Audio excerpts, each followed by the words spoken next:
Chapter 1950. This time Jianghu was very obedient.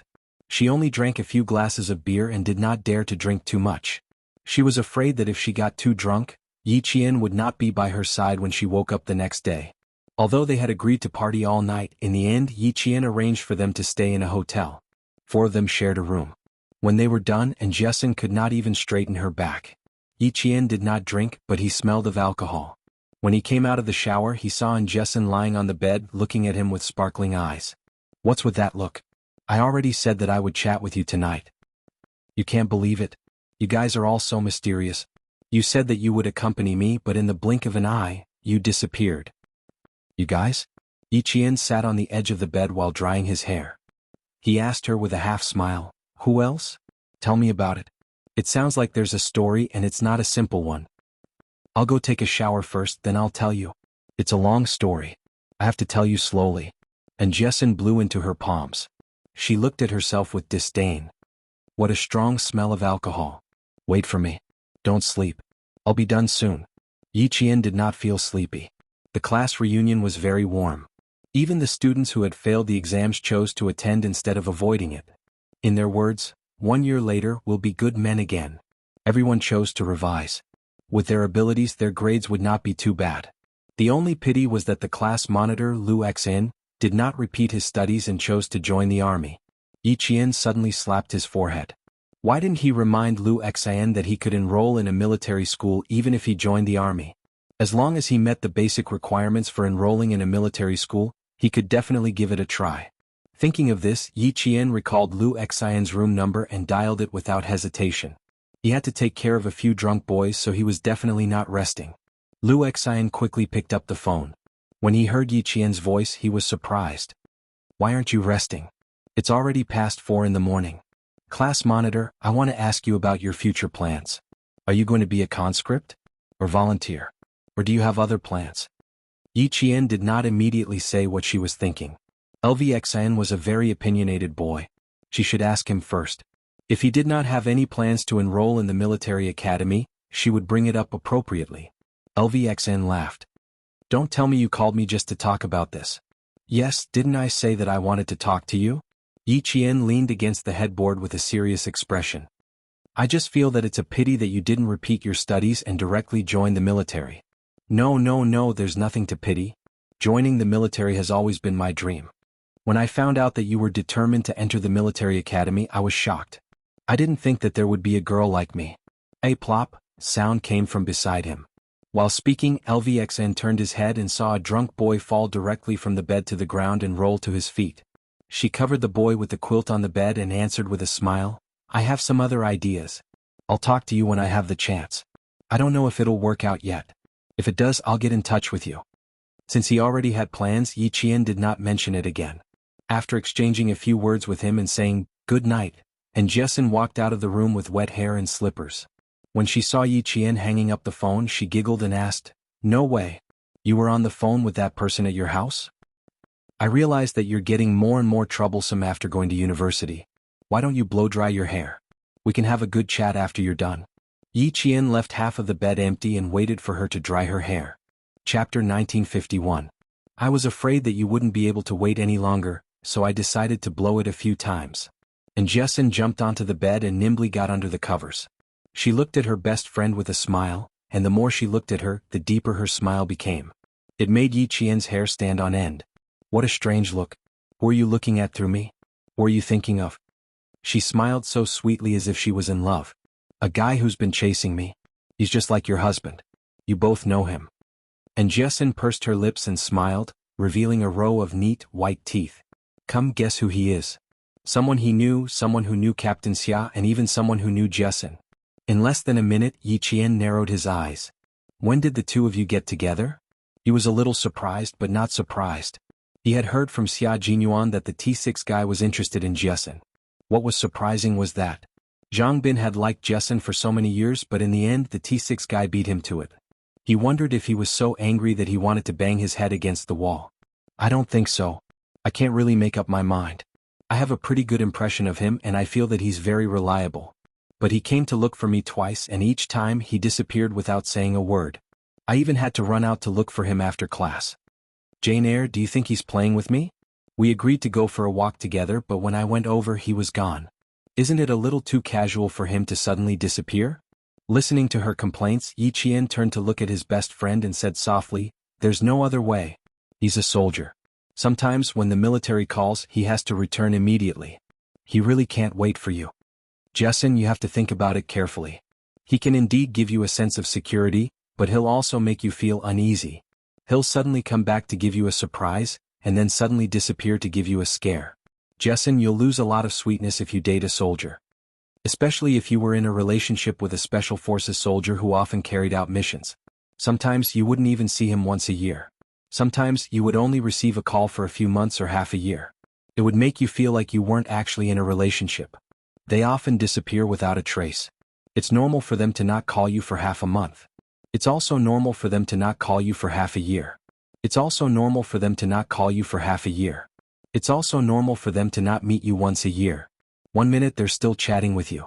The next minute you might have to send them away." Yi Qian looked at the tears that flowed out of his good friend's eyes. He reached out and gently wiped away her tears. He did not stop because of this. She needed a reason not to make a choice, but she also needed a reason to make a choice.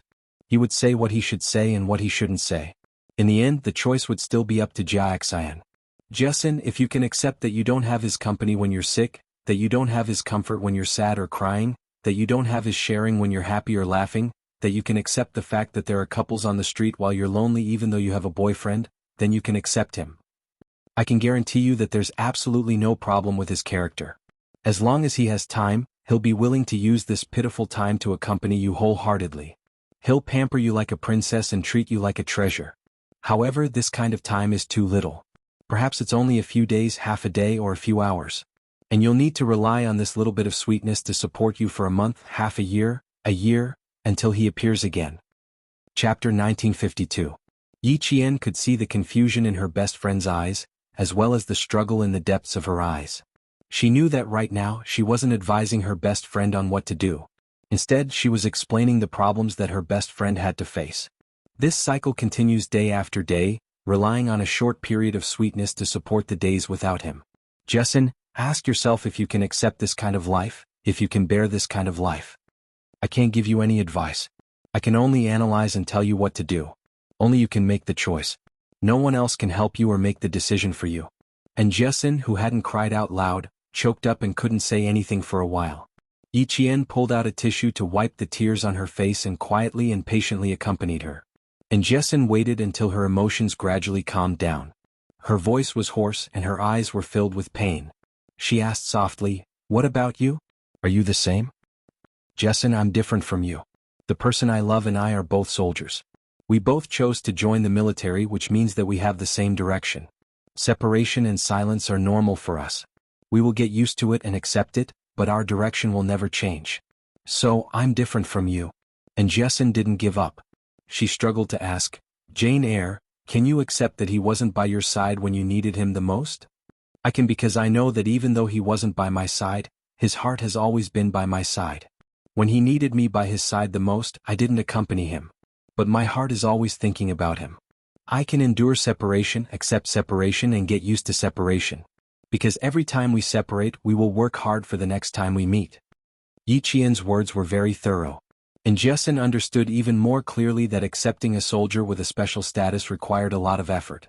And Jessen had never thought so deeply. She only thought about why he liked to leave without saying goodbye since he was pursuing her. She also thought that it was too rude and didn't take her seriously. Yi Qian's words were like a bolt of lightning that struck her heart.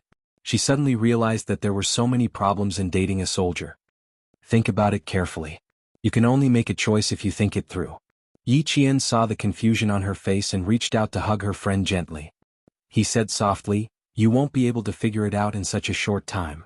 You're still in your first year. Why are you so upset over these things?" T6 was probably sincere to her, and she had no right to doubt T6's sincerity.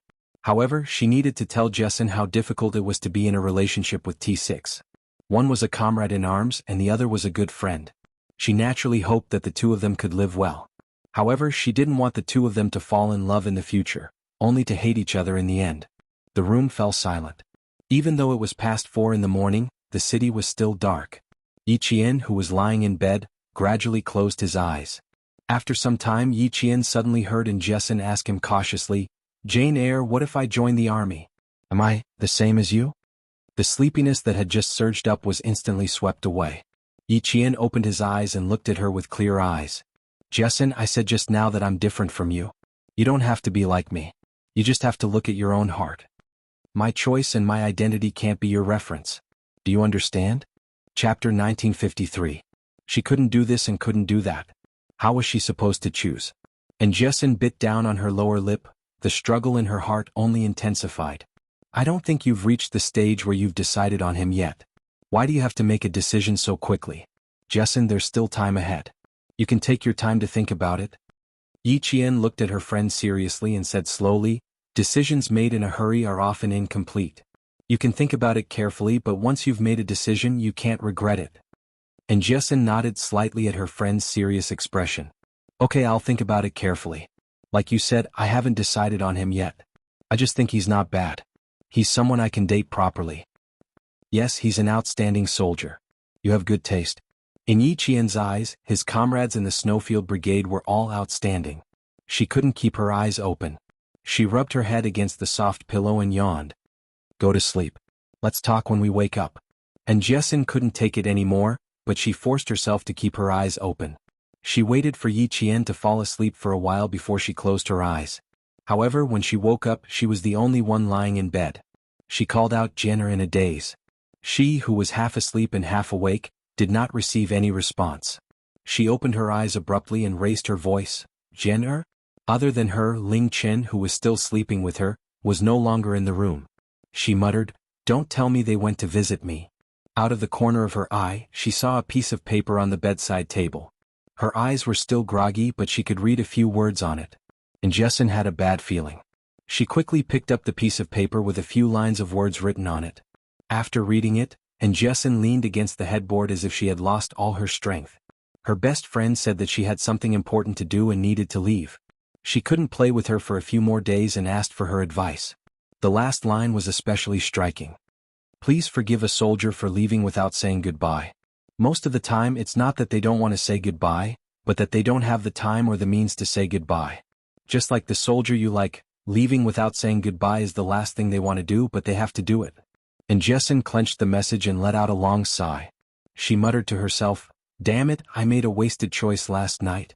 I need to think about it carefully. Think about it carefully." It turned out that when Yi Qian had gone to bed in the wee hours of the morning, she hadn't gone to sleep because she was making a choice. In the end, Yi Qian's quiet departure made her decide to be with T6, waver again.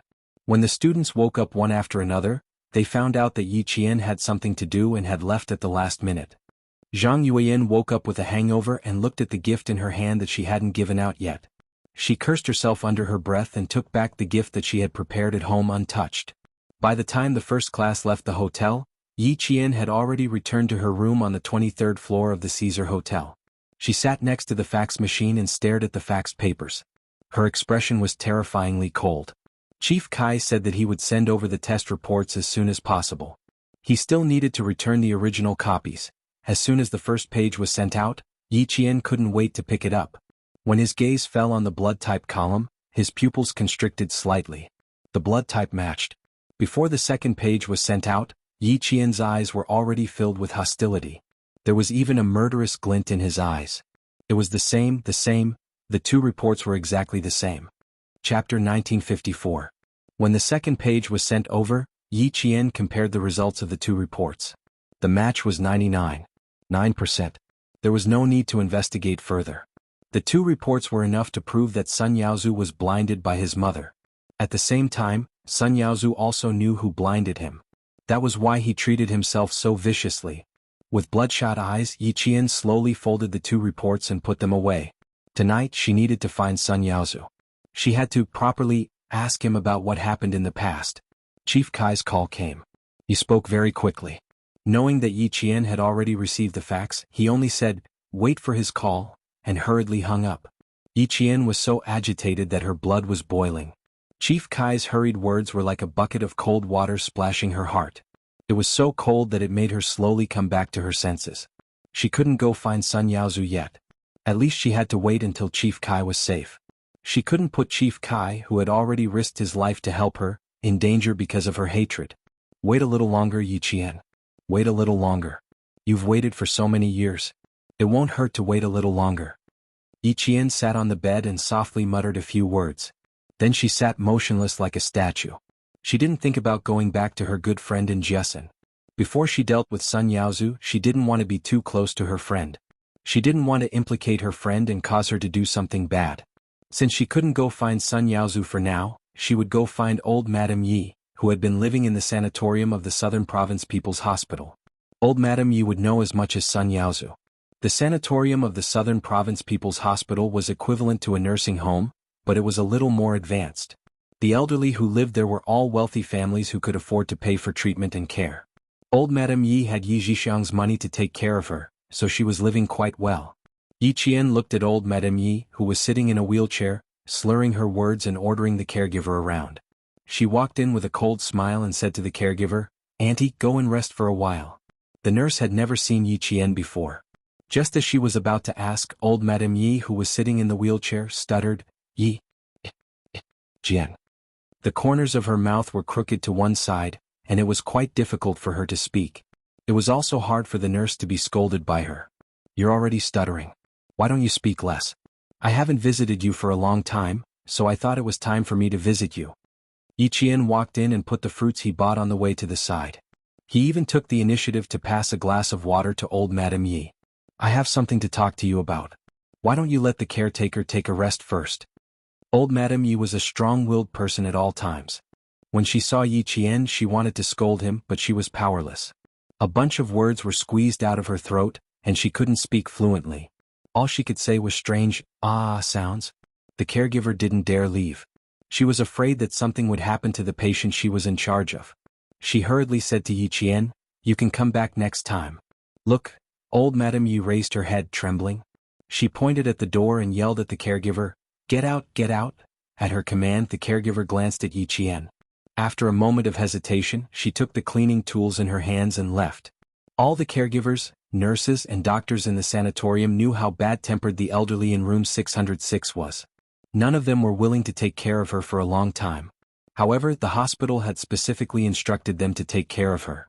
The caregiver who took care of her once a week left quickly. It was obvious that she didn't want to stay for even a moment. Chapter 1955. With no one else around, old Madame Yi stared coldly at Yi Qian. She raised her hand and swept the glass cup in front of her wheelchair to the ground. Bang! The glass cup shattered as it hit the ground. The water splashed all over the floor and the glass shards flew everywhere. Yi Qian didn't even raise his eyebrows. He smiled faintly and said, "It's better for an old lady who has suffered a stroke to remain calm. If you get angry too often, you might suffer a second stroke. I'm here to talk to you. Why are you angry?" "But I don't know why, but seeing you angry I feel quite happy." Old Madame Yi had been strong her whole life and rarely suffered in the hands of others. However, she had suffered in front of Yi Qian, whom she thought she could easily control. She couldn't swallow the anger in her heart. Otherwise, she wouldn't have asked Yi Zhifan to get rid of Yi Qian when she was just able to pick up a pen to write. Now that Yi Qian was standing in front of her, old Madame Yi couldn't suppress the anger in her heart. She just wanted to teach her a lesson. She couldn't move and couldn't speak clearly. The only thing old Madame Yi could do was glare fiercely to express her feelings. She couldn't do anything else. "Why are you still, not dead?" Old Madame Yi slanted her lips and said viciously, "I don't know, where did this bastard come from? Why aren't you dead?" When Yi Qian was young, he often heard old Madame Yi call him a bastard. He became numb after hearing so much. Now that he heard it again, he didn't think much of it. With an indifferent expression, she looked down at old Madame Yi, who used to be awe-inspiring and strong-willed. She smiled faintly and said, "Your current appearance really suits you. You've been pretending to be kind all your life, and now you're finally living the truth. Old madam, your serious illness was worth it. You did something wrong back then and didn't let Sun Yaozu kick me to death. It was your mistake. You can continue to watch and see how your family will suffer retribution. Old madam, although you can't walk, you're still living a good life and haven't been tortured. But it's hard to say whether I'll have a good life in the future." Yi Qian slowly bent down. She stopped sneering and looked into old Madame Ye's murky eyes. Her dark eyes were filled with murderous intent. "One killed my father and the other killed my mother. Old Madam Yi, your retribution has just begun. She spoke very slowly, and her words were very light and cold, like an invisible blade that suddenly cut into old Madame Ye's heart. Suddenly, old Madame Yi, whose mouth was crooked, and the stiff muscles on her face twitched as if she had been greatly stimulated. Her eyes were filled with fear. What do you want to do? Not only were her eyes filled with terror, even her tone was filled with terror. She was afraid, very, very afraid. Yi Qian, who had originally only wanted to trick Sun Yaozu, knew that she had made the right choice in coming here. She didn't need to know too much. All she needed to know was that her mother's sacrifice had something to do with Sun Yaozu. He stood up and said softly, "What do you think I want to do? I just want to do something that your family once did to my parents and me. Whatever you and Sun Yaozu did, I will return it to you truthfully, one by one." Bastard, bastard. Bastard, you're not. You're not. Old Madame Yi, who had been holding on to her courage, let out a strange cry. She shouted anxiously and in shock, and her entire body began to twitch in the wheelchair. Chapter 1956. Old Madame Ye's expression made Yi Qian even more certain that she knew something about his mother's sacrifice. He was even more certain that she had something to do with his mother's sacrifice. Otherwise she wouldn't be so scared. If he continued to question her, old Madame Yi would definitely suspect something. No matter how much he wanted to get something out of her, he had to hold it in for now. He had to take things slowly. Furthermore, what he said just now had successfully made her think that he knew something. Based on his understanding of this old woman, she would definitely take action next. Old Madame Ye's heart would be even more ruthless and hardened. In order to get rid of a future threat like her, she would either tell Sun Yaozu or Yi Jifan about what happened today so that they could deal with her. She would tell Sun Yaozu as soon as possible. Sun Yaozu already hated her to the bone. If he knew that she had found out about what happened in the past, he would definitely take action. As long as Sun Yaozu took action against her, it would be her chance. In her previous life, she didn't have the ability to seek justice for herself. In this life, she would definitely take revenge for all the suffering she had suffered in both lives. She would laugh as she watched old Madame Ye's family and Yi Jifan's family fall from the clouds into the mud. Looking at the old woman who had completely lost her ability to move, but her mouth was still unforgiving, Yi Qian's murderous eyes flashed with a cold light. His gaze became even more terrifying. Save your energy. I just told you that people who have suffered a stroke should be calmer. In your case, it's only a matter of time before you have a second stroke. If you have a second stroke, I hope you won't leave so soon. It's better for you to stay in bed for the rest of your life. Yi Qian spoke calmly, revealing a look of contempt that old Madame Yi couldn't stand. I'm sure you're willing to live a life where you can't move your hands, can't speak, and have someone feed you when you eat or drink. Old Madame Yi, who had always thought of herself as high and mighty, naturally couldn't stand Yi Qian's contempt. When she heard him curse her again, she was furious and her limbs twitched even more uncontrollably. She really wanted to stand up and slap the bastard who dared to curse her. Unfortunately, she couldn't even speak properly, let alone stand up. Back then you bullied my father because he was too obedient. It's a pity that he didn't see your current miserable state. If he did, he would be happy. Have a good rest. When I go to see my father tomorrow, I'll mention your current miserable state and what kind of miserable state you'll be in the future. My father and mother were killed by your family. How can I watch you live a good life? I only hope that you will be tortured and live a life worse than death. The cold and murderous words were like a sharp knife that ruthlessly pierced into old Madame Ye's heart, as if it had pierced a big empty hole. A heart-piercing cold wind blew past, instantly extinguishing the raging flames of anger, and her heart began to feel anxious. Did that bastard Yi Qian know something? Did he discover something? Otherwise, why would she say that one killed her father and the other killed her mother? That's right, that's right. That's what she said before. She even brought a photo over to scare her and Zhixiang. Zhixiang was easily frightened and screamed when she saw Yi Xingfan's photo. Zhixiang's actions last time must have made this bastard completely suspicious. While she was lying in the hospital, Sun Yaozu and Yi Jifan were fighting openly and covertly. He secretly investigated on his own. Chapter 1957. She must have found something by now. That's right. She must have found something. I can't let this bastard live anymore. I can't let her live anymore. He had to kill her, he had to kill her. Only by killing her can Zhixiang's family be safe. Otherwise she will pester Zhixiang to death. She might even harm my two precious grandsons. Although old Madame Ye's body was paralyzed and her brain wasn't as good as before, she didn't completely go on strike. She looked at Yi Qian, who had grown to the point where she couldn't control him anymore.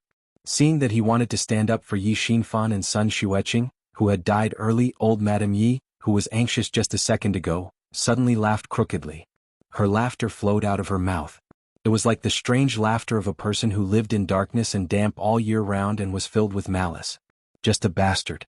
She really thinks she's someone important. Old Madame Yi had never liked Yi Qian, not even for a moment. She stared fixedly at Yi Qian, who was now so arrogant that he could make her angry. Old Madame Yi's mouth moved a few times.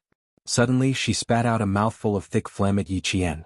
Seeing Yi Qian nimbly dodge, old Madame Yi gripped the wheelchair's armrests tightly. Her face and eyes were filled with malice. Yi Qian, do you know why I don't like you? Because you're a bastard. You're the bastard your mother gave birth to outside. She spoke in a hurry, so her words were even more unclear. However, Yi Qian heard everything clearly. Hearing this, his gaze suddenly sharpened. He stared at the old woman who couldn't even walk and was still acting like a tyrant. What did you just say? The ferocious-looking old Madame Yi looked at Yi Jian, whose expression had changed. Her upper lips trembled uncontrollably as she let out an unpleasant cackle. I said your mother's, bitch, outside. Martyr? Cackle.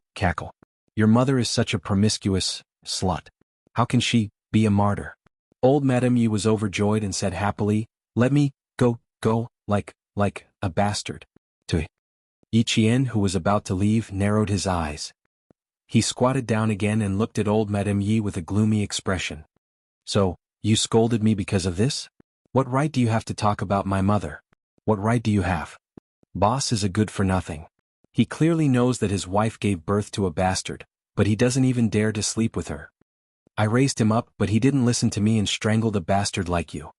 He wants me to treat him well? Bah, just a piece of trash.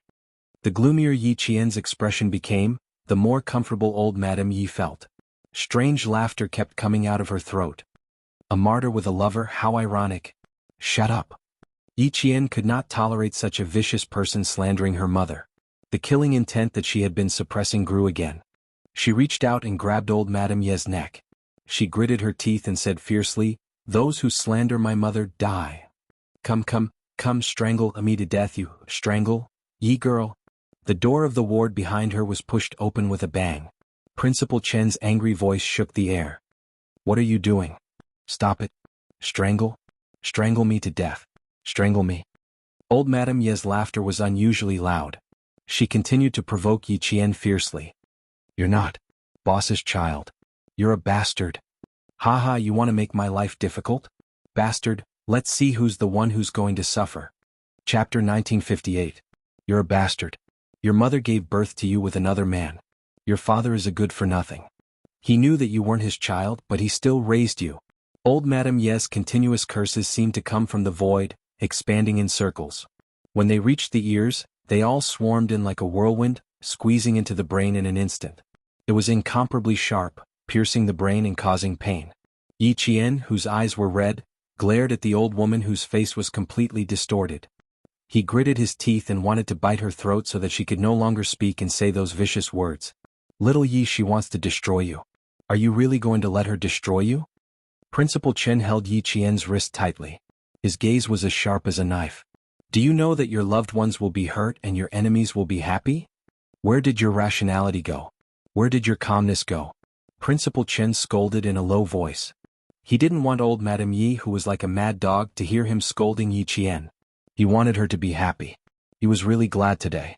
He suddenly wanted to contact Chief Kai to ask about the progress of the investigation into martyr Sun Xueqing's death. He wanted to see if he could leak some information to little Yi. It was also because of this phone call that he found out that little Yi and Chief Kai had been in contact for a long time. He also found out who the eyepiece on the dagger in martyr Sun Xueqing's hand belonged to. When Chief Kai found out that little Yi didn't leak any information to him, he immediately said, "Oh no," and asked him to come out and find little Yi immediately. After searching for a few hours and taking a big detour, he finally found Caesar Hotel. When he knocked on the door, he bumped into Caesar's boss, Ho Zi. With his help, he successfully found the hospital. Principal Chen, who ran until his forehead was sweating, was anxious and angry. His voice was several times stricter than before. Little Yi, if I came even a little later, you would have committed a heinous crime. Do you know that? Yi girl had always been calm. No matter how big the matter was, she would not lose her mind completely. However, the situation was different this time. The old woman of the Yi family had coincidentally made Yi girl, who had just found out that Sun Yaozu was related to the sacrifice of martyr Sun Xueqing, suddenly lose her mind. No child could bear the humiliation of their parents, not to mention the humiliation of the enemy who had killed their parents. Even if a saint was alive, he would not be able to bear it. Moreover, Granny Yi was truly detestable. Every word she said was disrespectful. Wake up, Yi girl. Do you remember what I said to you before I died? Look at you now. Are you worthy of this old uncle? Principal Chen was obviously really angry. He even mentioned Uncle General. When Yi Qian heard the words Uncle Gen, her muddled mind suddenly cleared up. She looked up and seemed to have realized who was holding her back. Uncle Chen, she scolded my mother. I couldn't help it. I couldn't help it. She's the only one who's collapsed on the bed. Do you still need me to clean her up? The person you want to deal with isn't here. Do you understand? Seeing her eyes gradually clear up, Principal Chen heaved a sigh of relief. He looked at Granny Yi, who was laughing maniacally. He lowered his voice and said, "She's not important at all. If you want to strangle her to death today, you'll have fallen into her trap." Granny Yi's expression just now clearly showed that she wanted to drag Yi girl down with her. She wanted to completely destroy Yi girl. Yi Qian gently closed her eyes and forced back the tears in her eyes. I know, Uncle Chen. Let go first. I want to ask her a few questions. She wanted to ask if what she said just now was true. Chapter 1959. Yi Qian knew that he had lost his composure, but he had already restrained himself. He hadn't really killed this vicious old woman. Faced with Uncle Chen's reprimand, Yi Qian didn't regret his loss of composure, nor did he regret strangling old Madame Ye's neck. As a child, if he didn't do anything when someone insulted his parents, how could he be a child? Seeing that Principal Chen didn't intend to let go of his wrist, Yi Qian swallowed back his salty tears and said, Uncle Chen, Yi girl has never disappointed you or me. Even if she lost her composure and did something unwise, I still tolerated it. You know that with my skills, if I really wanted old Madame Yi to die, I wouldn't even have to strangle her neck. All I would have to do is twist her head. Uncle Chen, I'm very angry, but I know how to control myself. After all, my status restricts my actions and I can't make any mistakes. I won't do anything that would make my enemies happy. I will never do that. Principal Chen thought for a moment, then slowly retracted his hand. That's right. With Yi girl's skills, if she really wanted to kill old Madame Yi, she wouldn't have to go through the trouble of strangling her. She could have just twisted her neck. But what she wanted to ask, he could answer her. Don't ask any more, girl. She's right. You are indeed not your father's daughter. Your father is infertile. Back then, your mother chose to marry your father because she knew he was infertile. Girl, you really aren't Yi Xinfan's daughter. Your parents are only married, but they aren't husband and wife. Uncle Chen's words made Yi Qian, who had gradually calmed down, narrow his eyes. He looked up at Principal Chen in shock and disbelief. What did you say? Your father and mother got together because of me. It was your mother who found me and asked me to find an honest and reliable man of the same age in the same village, so I found your father. Principal Chen knew that she actually heard it very clearly, but she just couldn't accept it at the moment. Principal Chen glanced at old Madame Yi, who was still laughing strangely, and looked kindly at Yi Qian. He sighed softly and said, Your father didn't dare to agree, but old Madame Yi did. He secretly went to your mother and told her about his situation. He thought that your mother would refuse, but unexpectedly your mother agreed. Even Uncle Chen doesn't know what happened between your parents. Uncle Chen only learned about it from your mother's diary. If you want to know, Uncle Chen can bring it to you when he returns to the village. This diary was personally delivered by Chief Kai. Principal Chen's words completely shattered Yi Qian's last hope. He stood there in a daze as if he had lost his soul. She was actually not her father's daughter? Then whose daughter was she? No wonder old Madame Yi called her a bastard child. She already knew that she wasn't her father's daughter. Then, who is my father? Yi Qian, whose eyes were blank, asked in a daze. It didn't seem like a question, but more like a sentence that he didn't even know what he said. Principal Chen couldn't answer who Yi Qian's father was because he didn't know either. Martyr Sun Xueqing's diary didn't mention it in her comrade's safekeeping. Chapter 1960. Old Madame Yi, who was sitting in her wheelchair, looked at Yi Qian, who was standing a few steps away from her. Her eyes were filled with disappointment. That wretched girl was becoming more and more tolerant. She could actually hold herself back from humiliating Sun Xueqing like this. The laughter in old Madame Ye's throat didn't stop, but her heart was sinking. That wretched girl who could hold herself back had already become a big problem. Back then she was worried that if she killed Sun Xueqing's illegitimate child immediately after her death, she would be criticized by the villagers. Moreover, Yi Jifan, the white wolf, convinced her to keep the illegitimate child. She was so obsessed that she really kept the illegitimate child. She regretted it so much, so much. She should have thrown Sun Xueqing to her death back then. Falling to her death would have eliminated all future troubles. If she had fallen to her death, today's events wouldn't have happened, and she wouldn't have to worry about the bastard's revenge in the future. Now, the bastard was no longer the little girl who could be bullied by others. She had already become a big problem that made her afraid and anxious. No, she couldn't hold back anymore. Either Yi Jifan would do it or her son-in-law would do it himself. She had to see the bastard die while she was still alive to be at ease. She had to see the bastard die before she could leave with peace of mind. Old Madame Yi, who had thought of 10,000 ways to make Yi Qian die on the streets, stared darkly at Yi Qian, then at Principal Chen. For a moment, old Madame Yi hated Principal Chen again. The principal of this town's middle school was also a busybody. Just now he had appeared in time and ruined her plan. Old Madame Yi couldn't hear what Principal Chen was saying in a low voice. She glared at Principal Chen a few times in anger and raised her trembling hand to touch her neck. She didn't pinch too hard, so there shouldn't be any handprints left. If there were, she would have a way to ruin the bastard's reputation. Her gloomy and calculating gaze made Principal Chen involuntarily sweep his sharp gaze over. A sniper's gaze was undoubtedly frightening. Old Madame Yi, who was caught in the eye, was so frightened that she couldn't breathe properly. Waves of violent coughs came from her throat. Yi Qian slowly turned around. His eyes, so dark that they seemed to be able to swallow everything, stared straight at old Madame Yi. Step by step, he walked up to the old woman who had done evil all her life. He said softly, "I will make your family pay for all the pain I've suffered." It was very light, but the smell of blood inside was so thick that one could almost smell it. "Bastard, what are you trying to do?" Old Madame Yi was shocked and angry at the same time. Even though she was still putting up a strong front, her paralyzed eyes had already revealed her true thoughts. She realized that Yi Qian's family included her two most beloved grandsons, Yi Lei and Sun Jiaqing. That was why she asked Yi Qian what he wanted to do. "I want to do what you're most afraid of." Yi Qian coldly spat out a few words, then ignored the struggling old woman. He turned to Principal Chen and said, "Uncle Chen, let's go." She knew enough. She could stop here for today. Next, she quietly waited for Sun Yaozu or Yi Jifan to come. After leaving the hospital, Principal Chen didn't blame Yi Qian. When they returned to Caesar Hotel and walked out of the revolving door, a man in a suit who looked like a hotel attendant immediately came to greet them. He respectfully said to Yi Qian, "Miss Yi, Zigu invites you to his office." He glanced at Principal Chen and said, "He also invited the person beside you to come with us." Ho Zi's office was on the top floor of the hotel. The hotel's guest elevator hadn't arrived yet, but there was a special elevator that led directly to the top floor. Chapter 1961.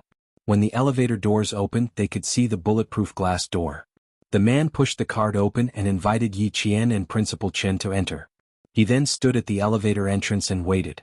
Ho Zi had been waiting for Yi Qian in the office. The moment Yi Qian stepped into the hotel, he received the news. He personally brewed tea and served it to Principal Chen. He smiled and said, "Please have some tea. I'll talk to Xiao Yi for a while. Please listen and see if there are any suggestions that need to be changed." Suggestions? Principal Chen glanced at Ho Zi calmly. Although he had never been in the underworld, he had heard of Ho Zi. He was a well-known underworld boss in the southern province and even in other countries. He was also a very law-abiding underworld boss. Both the white and the underworld would give him some face. He had heard of him, but when he saw him in person he could only say that the real person did not show his true colors. Who would have thought that the underworld boss would be so gentle? Principal Chen took the tea from him and smiled. "You're too polite. If it's about little Yi, I'll have to be thick-skinned and listen to it."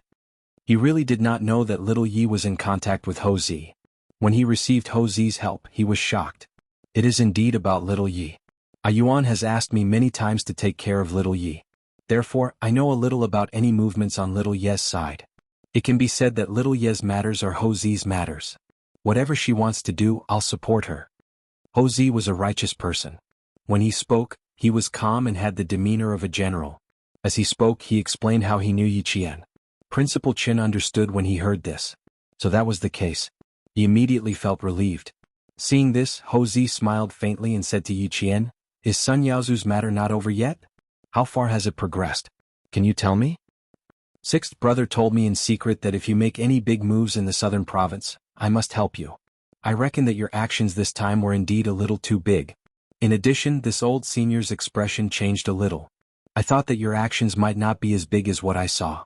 It's very likely that there's an even bigger movement in the dark. You're Lao You's girlfriend and I'm your brother Zi. With such a relationship, Xiao Yi, you can tell me what to do next. I need to say one more thing. With my status, it will be easier for me to do things. This sentence made Principal Chen, who was quietly drinking tea, raise his eyes slightly. That's right, it was indeed easier to do things with Ho Zi's identity than with little Ye's identity. However, dragging Ho Zi into this mess was a little unkind. Yi Qian thought so too. He smiled bitterly and said, "Brother Zi, you've helped me too much. If you continue to help me, you'll be in deep trouble. I'll be honest with Brother Zi. Sun Yaozu and I have a grudge against each other for murdering my mother. There are too many things that are related to this grudge. I'm afraid that if I'm not careful, a disaster will befall anyone who has anything to do with me." Chief Kai clearly told her that her mother's sacrifice had deep implications. Some things were still classified and couldn't be revealed. They could only be buried by time. And she needed to dig through the mud of time to find the truth behind her mother's sacrifice and the murderer behind it. She really didn't dare to involve too many people, even though many people were already involved. Chapter 1962. Ho Zi sneered. "If you want me to get involved in the military, I can tell you right now that I definitely won't. But if I want to deal with Sun Yaozu, it won't be a problem. If Sixth brother was here, he would definitely think of me first. He wouldn't even bother with his childhood friends. Xiao Yi, just tell me your plan. If Guzi can help, he will. If he can't, he will tell you immediately." He then looked at Principal Chen, who had been silent all this time. "Senior, what do you think?" Xiao Yi didn't mind. This senior who cared about Xiao Yi from the bottom of his heart would know what to do. It was best for him to speak. Ho Zi wouldn't be wrong. Otherwise, he wouldn't have invited Principal Chen to his office. "Little Yi, tell me your plan first." Principal Chen would be very happy if someone from the underworld helped Little Yi, because Sun Yaozu was also from the underworld. Yi Qian, who had been silent for a long time, finally spoke up when Principal Chen opened his mouth again. He lowered his eyes slightly and said, "I want to deal with Sun Yaozu, and I also want to get some information from him." It was related to a person's life. She planned to deal with it in secret. "I won't show up to deal with Mr. Sun, but I can help you," Ho Zi said calmly. A big matter sounded like a small matter to him. It was extremely easy. Yi Qian looked at him and said, "I'll wait for Sun Yaozu to come looking for me. Even if they want to investigate, we have to let the police know that Sun Yaozu was the one who committed the murder and was killed in the end." He knew that Sixth brother's girlfriend was a ruthless character. Look at this arrangement. It was quite well planned. The matter was settled just like that. Principal Chen, who wanted to stay, was forcefully sent back to the military by Yi Qian. He was not allowed to interfere. Ho Zi repeatedly assured him that there wouldn't be any problems, so Principal Chen had no choice but to return to the military. Even after returning to the army, he was still worried. He was afraid that something would happen to Yi Qian. Sun Yaozu found out that Yi Qian had gone to look for old Madame Yi 3 days ago, and it was from his wife, Yi Zhixiang. Sun Yaozu glanced at his clueless wife and immediately drove to the People's Hospital. When he came out of the People's Hospital, his eyes were stitched and bandaged, and there was a fierce look on his face. "That damn girl still dared to come here? It just so happens that I'm looking for her too. You want to settle accounts, right? Fine, I'll settle accounts with you. If I don't kill you this time, my surname isn't Sun." How could old Madame Yi bear to let her daughter and son-in-law take the risk first? She thought of asking Yi Zhifan to step in, but Yi Zhifan hadn't come to the hospital recently, so there was no way to make this plan come true. Since his son-in-law, Sun Yaozu, had come over, he could only be the one to solve the problem. Yi Qian did not let Sun Yaozu search for too long. She had the intention of letting him find her, so how could she delay it? She wanted to meet Sun Yaozu more than anyone else. "Miss Yi, someone is following you. Don't look back. Keep walking forward." Walking along the dimly lit street, Yi Qian knew that someone was following her before the people sent by Ho Zi. "I know. Don't get too close to me." This was a street that led to a village in the city. The residential buildings hidden among the tall buildings were all low-rise buildings from the 1970s and 1980s. The electricity above their heads was dense like a spider's web. The streets on both sides were narrow, and only bicycles and motorcycles could pass through. Yiqian had been in and out for 2 days. Finally the people sent by Sun Yaozu arrived. Chapter 1963. In the depths of the alley, someone hurried past, as if there was a terrifying monster behind him. The footsteps became faster and faster, and in the blink of an eye, he turned into another alley. After confirming that he had not caused any trouble, the pedestrian pressed his back tightly against the cold wall. While gasping for breath, he hurriedly knocked on the rusty iron door outside his house. The lights in the house were turned on and a woman answered, "Coming." She opened the inner door with a creak, and then opened the outer iron door. Before the door was fully opened, the frightened pedestrian squeezed in with a frightened face. "Come in, come in." His voice was soft and hurried as if he was afraid of being seen. Seeing this, the female owner was also shocked. What happened? She conveniently turned off the lights. The male owner, who worked overtime until 11 o'clock, found his chair in the dark. When he sat down, he realized that even his legs were trembling. A group of hooligans blocked a little girl. I wanted to help with a stick, but when I saw that they even took out a knife, I was so scared that I almost peed my pants. I didn't dare to help and quickly came back. They were in a village in the city, the most chaotic place. 5 people lived together and no one knew each other. Robberies were discovered at the end of the year. But it was the first time that he had encountered someone with a knife. The female owner, who was so scared that she kept gasping, was so nervous that she stuttered, You, are you okay? This is none of your business. Our family depends on you. If anything happens to you, who will we rely on? I don't care. I don't dare to care even if I wanted to. 5 or 6 of them all had knives. The male owner was so scared that he wiped his face and asked the female owner to pour him a glass of cold water to calm him down. After a while he sighed, "That little girl sigh probably." Seeing that he was still talking about it, the female owner scolded in a low voice, "That's enough. Don't meddle in other people's business. If you saw it, just pretend that you didn't see it. Keep your mouth shut and don't cause trouble for the family, do you hear me?" I know, I just feel, sigh. What's the use of you thinking? Can you beat them with knives by yourself? Don't worry about it, go take a shower. You have to catch the morning shift tomorrow. Next year you have to pay tuition fees again. Your parents are still waiting for you to send money back for your brother to get married. Don't meddle in it. The female owner was afraid that she would cause trouble, and the voices in the house became quieter and quieter, until it was silent. On the other side of the alley, the footsteps were footsteps, the footsteps, the footsteps, the footsteps, the footsteps, and the footsteps, the footsteps, the footsteps, and the footsteps, the footsteps, the footsteps, the footsteps, the footsteps, and the footsteps. Of the footsteps, the footsteps, the footsteps, the footsteps, the footsteps, the sound. Brother Z, they took Miss Yi away. Someone looked in the direction of the van and spoke to Ho Z with a phone glowing with a faint blue light. Head in the direction of Qingnan Middle Road. Ho Z had already returned home and was making supper for Xia Yiwei, who had yet to return from work. He was wearing a blue and white checkered apron. He turned off the stove and walked out of the kitchen. Be careful. Call me if anything happens. Brother Z, can Miss Yi really do it alone? The assistant was a little worried and asked, Mr. Sun sent 6 people, all with knives. I'm afraid that Miss Yi will be at a disadvantage. Most importantly, if Miss Yi was at a disadvantage, how would Brother Z explain it to Sister Wei? How would he explain it to the crown prince of the family Xia? Chapter 1964. Ho Z, who was now a good family man, sat down on the sofa with an apron on. He picked up the phone and made a call. The Miss Yi you mentioned is not simple. You can ask her for advice one day. Arrange the car. Pick her up immediately when she comes out. Clean up the scene. Don't leave any traces behind. Since he had promised, he naturally had to complete the task properly. It was never Ho Z's style to leave any traces for others to catch. The doorbell rang. Ho Z immediately got up. I'm hanging up first. Contact me if you need anything. Without waiting for his assistant to say anything, he quickly hung up the phone and walked a few steps away. Xia Yiwei, who was wearing a navy blue coat, walked over, braving the cold air. Before she could change her shoes, Ho Z carried her to the living room where the air conditioner was turned on. It's been hard on you. How many days have you been working overtime? How cruel of you to leave your husband alone in the room every day. Master Ho San, who was awe-inspiring outside and could shake the entire southern province with a stomp of his feet, was a filial husband at home. For a successful man like him, his wife at home should be afraid of him messing around. However, when it came to Ho Z, it was the opposite. He was afraid that the cruel woman in his arms would abandon him again.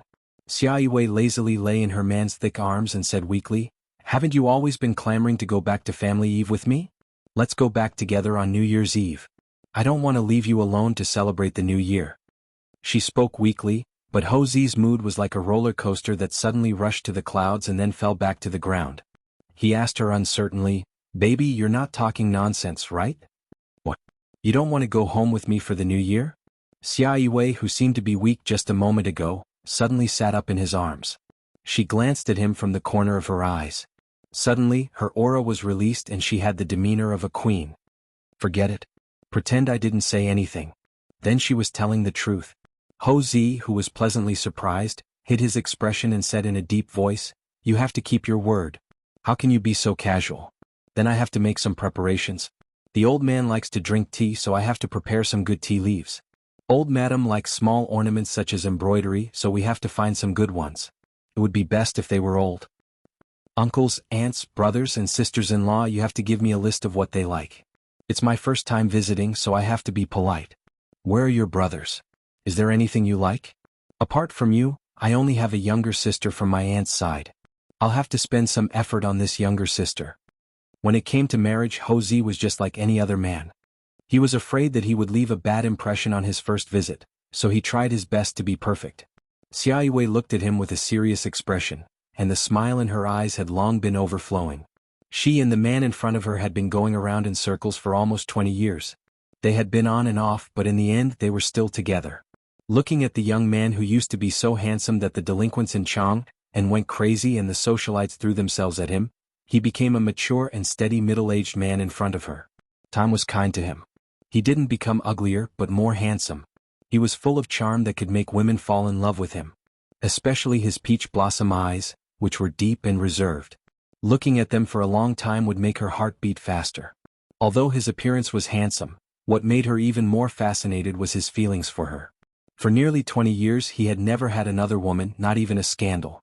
He had always kept himself clean and honest. Once he said to the young her, "You will be my one and only. My one and only will never change." Chapter 1965. For nearly 20 years she was indeed his one and only. She was in the past and still was now. He had always kept the promise he made when he pursued her. She was his one and only. A gentleman's promise was engraved in his heart. Xia Yue raised her slender arm and hooked it around Ho Zi's neck. She lowered her head and kissed his sexy lips that were still chattering away. "Master Ho-san, did you plan to come home with me a long time ago? Otherwise, how could you know so much about my family's hobbies? You even know that the old madam likes embroidery. Everyone thinks that the old madam likes reading." Ho Zi was the most vulnerable to Xia Yue's teasing. His sexy Adam's apple moved slightly as she nibbled on his lips. Even his breathing became heavier. "Of course I have to find out. Otherwise, who will I ask for help if there's a fire at home? Darling, you're a big family and I'm alone. I need the Yu family's support. Only with the Yu family's support can I." He turned around and pressed the bewitching woman in his arms onto his body. His peach blossom eyes, which had charmed countless women and frightened countless opponents, were filled with darkness. "Only then can I lock you by my side. Don't even think about leaving my side for the rest of your life." Meeting Xia Yue was the biggest disaster in his life. For her, he was willing to go through hell. Xia Yue smiled coquettishly. Her eyes were filled with deep affection as she stared at the man who moved her heart and wanted to spend the rest of her life with him. As his kiss traveled down her lips, she gently closed her eyes and murmured softly, "Giving birth to a child can lock me in. Yes, my queen." In front of the only woman he loved, Ho Zi, who was all-powerful in the underworld, tried his best to please the woman under him. "You will be my one and only. My one and only." He would use his whole life to fulfill this promise. The cold wind blew in the dark night.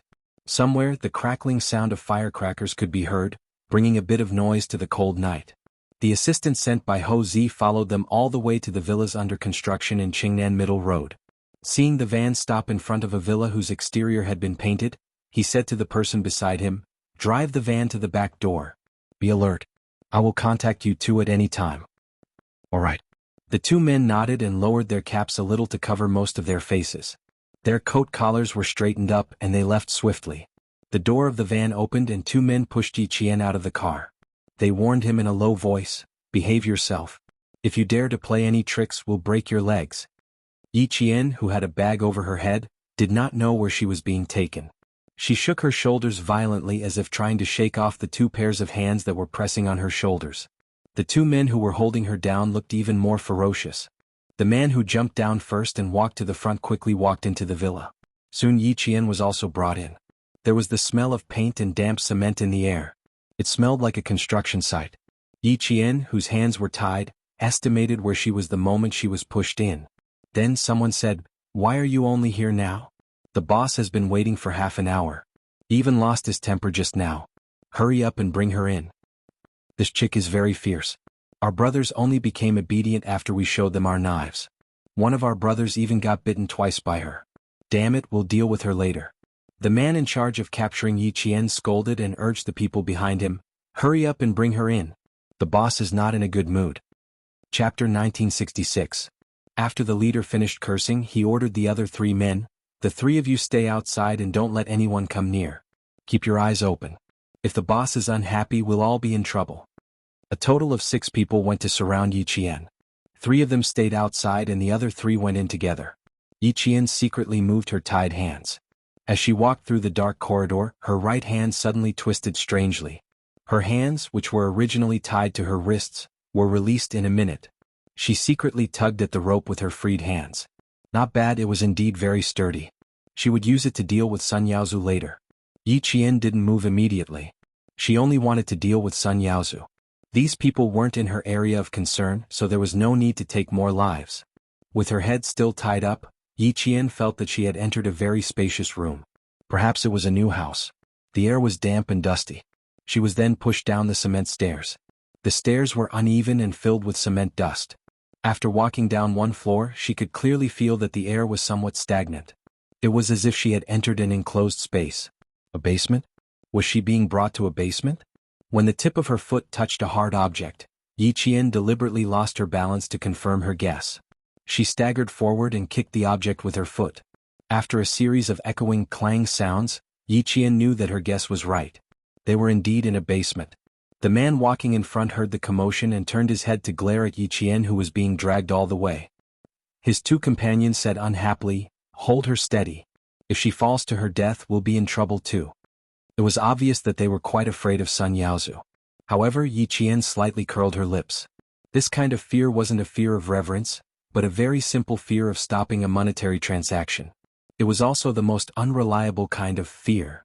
Then she wasn't afraid that these people would really sacrifice their lives for Sun Yaozu. They were only doing it for the money. They wouldn't really sacrifice their lives. Brother Z reminded her to be careful of the 4 bodyguards around Sun Yaozu. 2 of them were foreign bodyguards from South Asia. These bodyguards usually had their hands stained with blood. She was wary of these 2. The good thing about foreign bodyguards was that they could shift the blame to others. After the man in front finished speaking, Yi Qian vaguely heard the echoes of roars coming from the basement. She couldn't hear it clearly, but it made Yi Qian realize that this basement probably had more than 1 floor. There were at least 2 floors. The roar came from Sun Yaozu. He had never had much patience. After becoming a boss, he restrained himself a little. But when it came to Yi Qian, he had absolutely no patience. Not long after his men went out, he began to ask questions. When Yi Qian didn't show up after 9 o'clock, he was already very irritable. When Yi Qian didn't show up after they caught her, he flew into a rage. The only 2 chairs in the room were smashed into pieces by him. When he heard the guards say that Yi Qian had arrived, he picked up a broken table leg and spat viciously, "Drag her in." Damn girl, she had finally fallen into his hands today. Tonight was the time to end her life. No, he couldn't cripple her in one go. Back then, that bitch Sun Xueqing blinded herself in one eye. No matter what, he had to blind both of her daughter's eyes first. He had to slowly torture that damn girl. Sun Yaozu, whose only eye flashed viciously, let out a few sinister laughs. His already ferocious face suddenly became as ferocious as a man-eating monster. He gritted his teeth and said to the 2 bodyguards beside him, "Do whatever I tell you to do later, do you hear me?" Chapter 1967. Yes, boss. The 2 bodyguards nodded. Their job was to do whatever their boss told them to do. It didn't take long to walk from the first floor to the second basement floor. Sun Yaozu, who had just finished giving instructions, heard footsteps. The one-eyed man snorted coldly and stood in front of the 4 bodyguards, waiting for Yi Qian to come in. When he saw Yi Qian being dragged in by his men, he laughed heartily, then said fiercely, "Take off her hood." There were lights in the basement, and under the white light Yi Qian, who had been in the dark for more than an hour, still hadn't gotten used to the light. Sun Yaozu stared at her and said sarcastically, and you call yourself a military school student? Look at you, haha. Are there any military school students as cowardly as you? 2 foreign bodyguards stood beside him, and the other 2 bodyguards guarded one of the exits to the first floor and the other to the garage on the second floor. Yi Jian narrowed his eyes and looked around.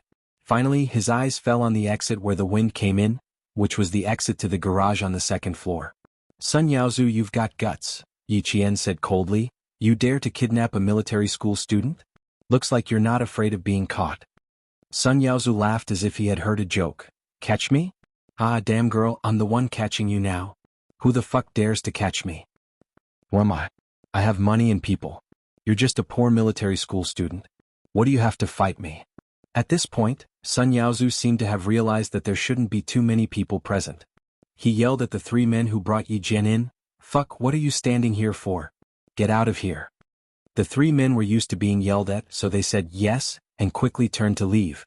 After the 3 of them left, Sun Yaozu glared at Yi Qian fiercely. You want to cause trouble for me? Who the fuck do you think you are? The old hag said you want to kill my whole family? Damn girl, I'll kill you first today. It's normal for me to want to kill your entire family.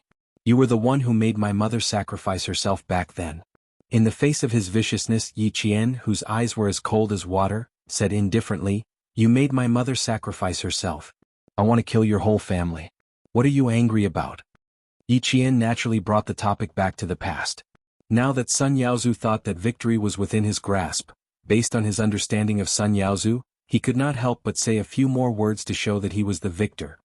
The fact that he had chased the person who had captured her away and only kept the bodyguards by her side showed that he knew that she might say something, but he didn't want too many people to know. As long as he led the topic back to the past, he would always bring up the past. Although Sun Yaozu did not have much patience, he had not told Yi Qian about what had happened in the past all these years. It was obvious that he was a tight-lipped person. When Yi Qian mentioned what had happened in the past, his laughter grew louder. What can you do even if you find something? My eyes were blinded by your mother back then. I can only take revenge on you. He took out a small knife from his pocket and gave his bodyguards a look. He said fiercely, Hold her down. Yi Qian pretended to be afraid and retreated. He said angrily, My mother should have blinded both of your eyes back then. She trusted you so much back then, but you betrayed her. Chapter 1968. Haha, wretched girl, your mother called me little brother back then. Who else could she trust if not me?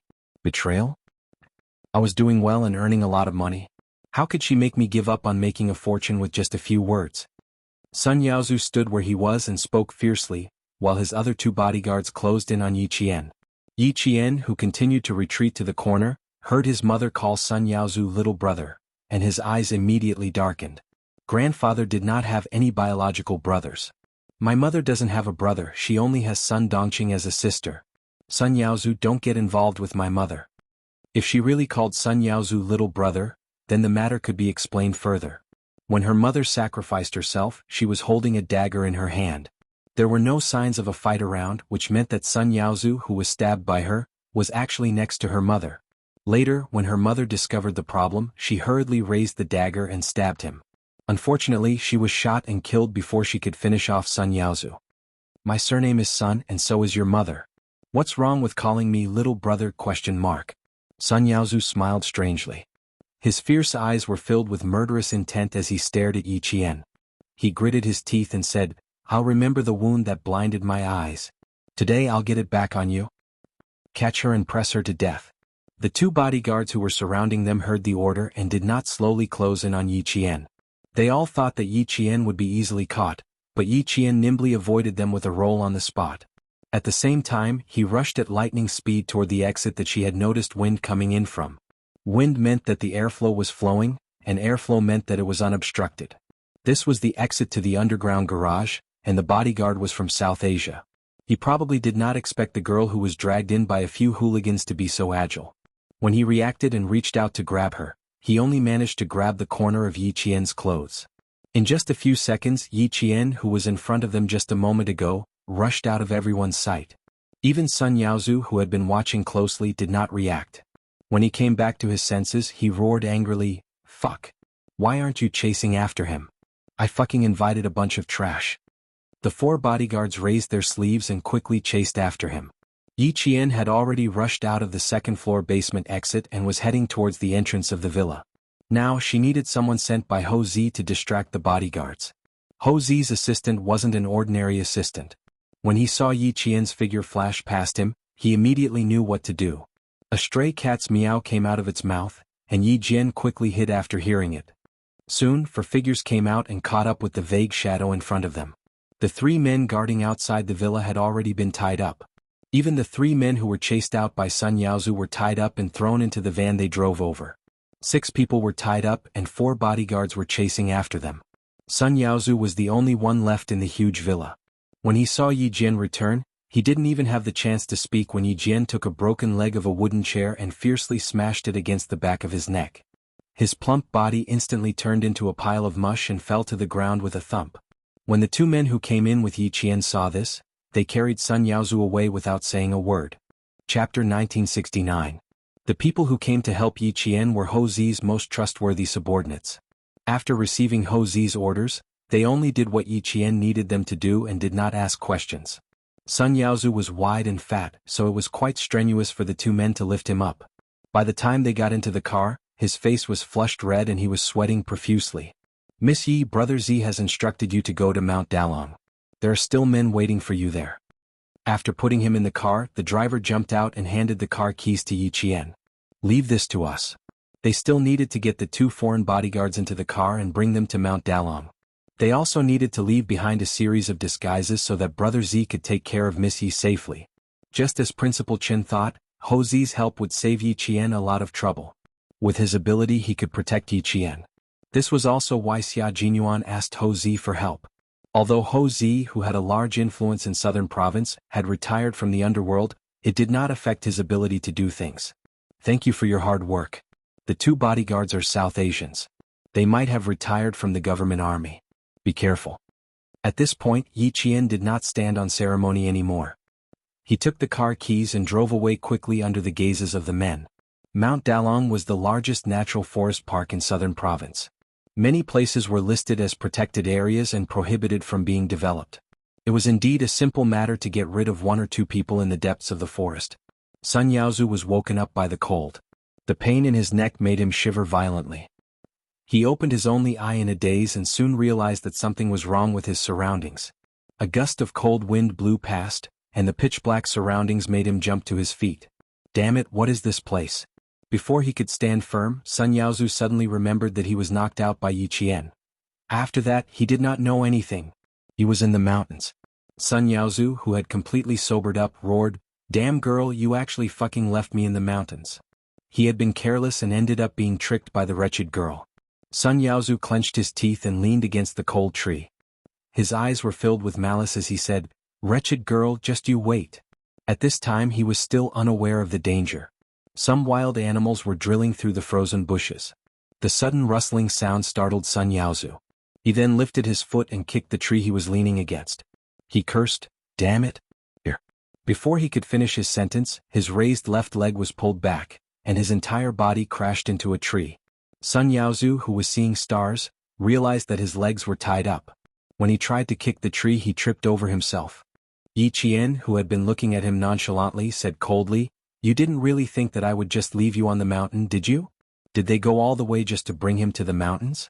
Had they really thought too highly of themselves?" Her voice was faint, but it was enough to make Sun Yaozu's heart sink. He raised his hand to cover his head and stood up again. He looked at the pitch-black surroundings and roared violently, "Damn girl, get out here. Back then I was also thrown into the snow by your family. Didn't you say that you would let me have a taste of what it was like to be stabbed in the eyes? Then I'll let you have a taste of what it's like to be frozen to death. As for you wanting to stab my eyes, I won't give you the chance." Chapter 1970. Yi Qian, who was stepping on a pile of clothes, chuckled coldly.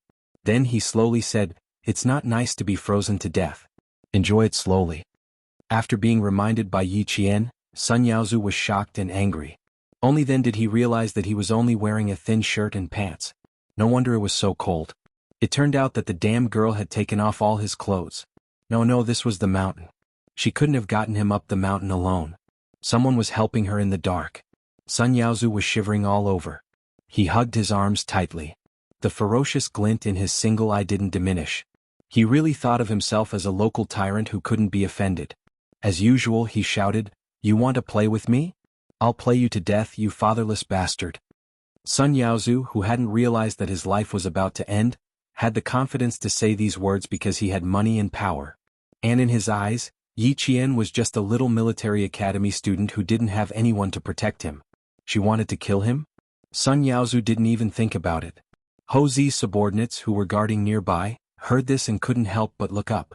Only this boss Sun didn't know that he was about to die. "Aren't I playing with you right now?" Yi Qian laughed softly. His laughter was even colder than the cold wind blowing past. "Your words are exactly what I want. If I don't play you to death tonight, I won't leave." He spoke softly and softly. His words were wrapped in the cold wind and drifted into everyone's ears. Instantly, the sound of a bloody massacre was heard. Sun Yaozu didn't feel anything. Instead, he raised his head and laughed loudly. "Play me to death? Haha, an orphan like you wants to play me to death? Haha, are you fucking kidding me? I have money in the southern province. I have people above and below me. You, a little military academy student, dare to go against me? Damn girl. I can pinch you to death with a single finger. Let go of me first, then kowtow to me 10 times. I'll consider letting you go tonight. Haha, you want to play with me? Haha, what do you have to play with me? Money? People? You have any? Ah. Ah. He laughed maniacally. He was absolutely certain that Yi Qian would not dare to do anything to him. That was what he thought. Yi Qian smirked. "You don't believe me? Alright, let's begin then. The more you don't believe it, the more scared you will be in the end. If you are complacent, there will be a time when you beg for mercy." She didn't open her mouth to respond, and the surroundings quieted down. The cold wind blew through the pine needles that had even frozen the leaves, bringing a bone-chilling cold that could freeze the blood in one's body. After laughing maniacally, Sun Yaozu was still waiting for Yi Qian to kowtow and admit his mistake. When the surroundings were so quiet that he could only hear his own breathing, he began to look left and right. It was too quiet, so quiet that it was as if he was the only one here. It was too cold, so cold that his joints were about to stiffen. He couldn't help but panic in his heart. Even his confidence gradually began to falter. "Damn girl, get the hell out here. Get the fuck out here." Sun Yaozu roared loudly, but in return, there was still a deathly silence. There was not a single sound. He roared a few more times, but there was still no response. Sun Yaozu, who was so cold that he couldn't stop trembling, began to realize that he was in danger. He stopped roaring and squatted down, trying to untie the rope that bound his legs. No matter how hard he tried, he couldn't untie it. It was getting colder and colder, and his fingers were getting stiffer and stiffer. It was getting harder and harder to untie the rope. Chapter 1971. He was so anxious that he didn't dare to untie the rope anymore. He clenched his teeth and roared, "Get out here. Fuck, you dare to play with me? Do you fucking want to die?" There was still no response. The only thing that accompanied him were the cold trees around him and the occasional rustling of some small animal in the bushes. After another 10 minutes, there was still no movement. Sun Yaozu couldn't help but jump up in an attempt to warm himself up. With a ferocious look on his face, he roared again, "Get out here. Get out here. Son of a bitch, get out here." Insults floated over one after another. Yi Qian remained unmoved and continued to lean against the tree with his eyes closed. The show had just begun. Let him torment himself for a while until he was completely scared. Sun Yaozu wasn't like old Madame Yi, who could curse 18 generations of people's ancestors. He also didn't think of insulting martyr Sun Xueqing. He just kept on cursing Yi Qian, saying unbearably ugly things. "Son of a bitch, stop fucking pretending to be a ghost. Get out here if you have the guts." His words were ugly, but it was obvious that he didn't have much confidence left. The only reason he could still shout was because he was holding on. Sun Yaozu, who had shouted until his throat was sore, had a look of panic on his face. His gaze swept around in a hurry as if he was looking for something. At this moment he was really starting to feel scared. Cold, too cold. Even jumping on the spot didn't bring any heat. Sun Yaozu, who was shaking all over his body, began to wonder if Yi Qian had already left and wasn't around at all. No, if he stayed any longer he would really freeze to death. Good. You fucking have guts. Just you wait. If I don't kill her when I get back, I'm not human. Sun Yaozu didn't dare to stay any longer. He hugged his arms and tried to run up the mountain. His legs were so cold that his muscles were stiff. Before he could take a step, he tripped over the bushes under his feet. How could Yi Qian give him a chance to escape down the mountain? The rope that tied his legs was the same one that tied her hands.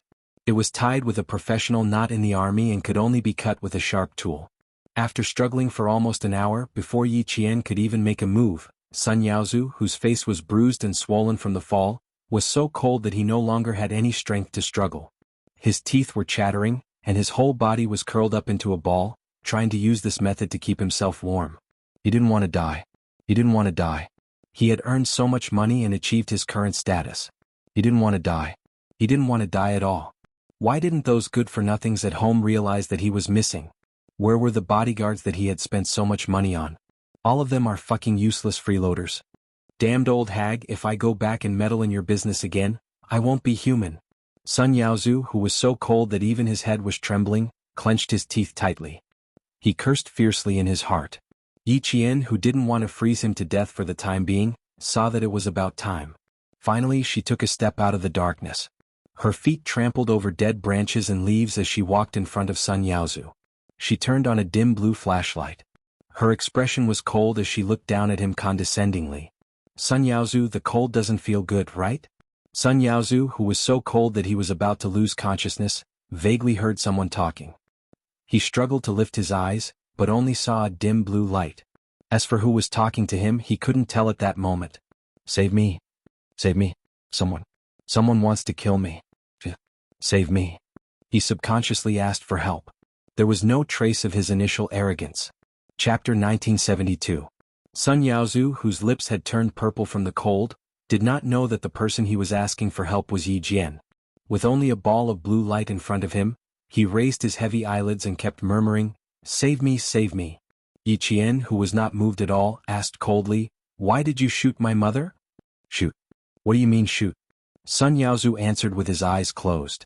At this time he was so cold that his joints were rusty and had no energy left. Just like that year on New Year's Eve when he threw Yi Qian into the deep snow.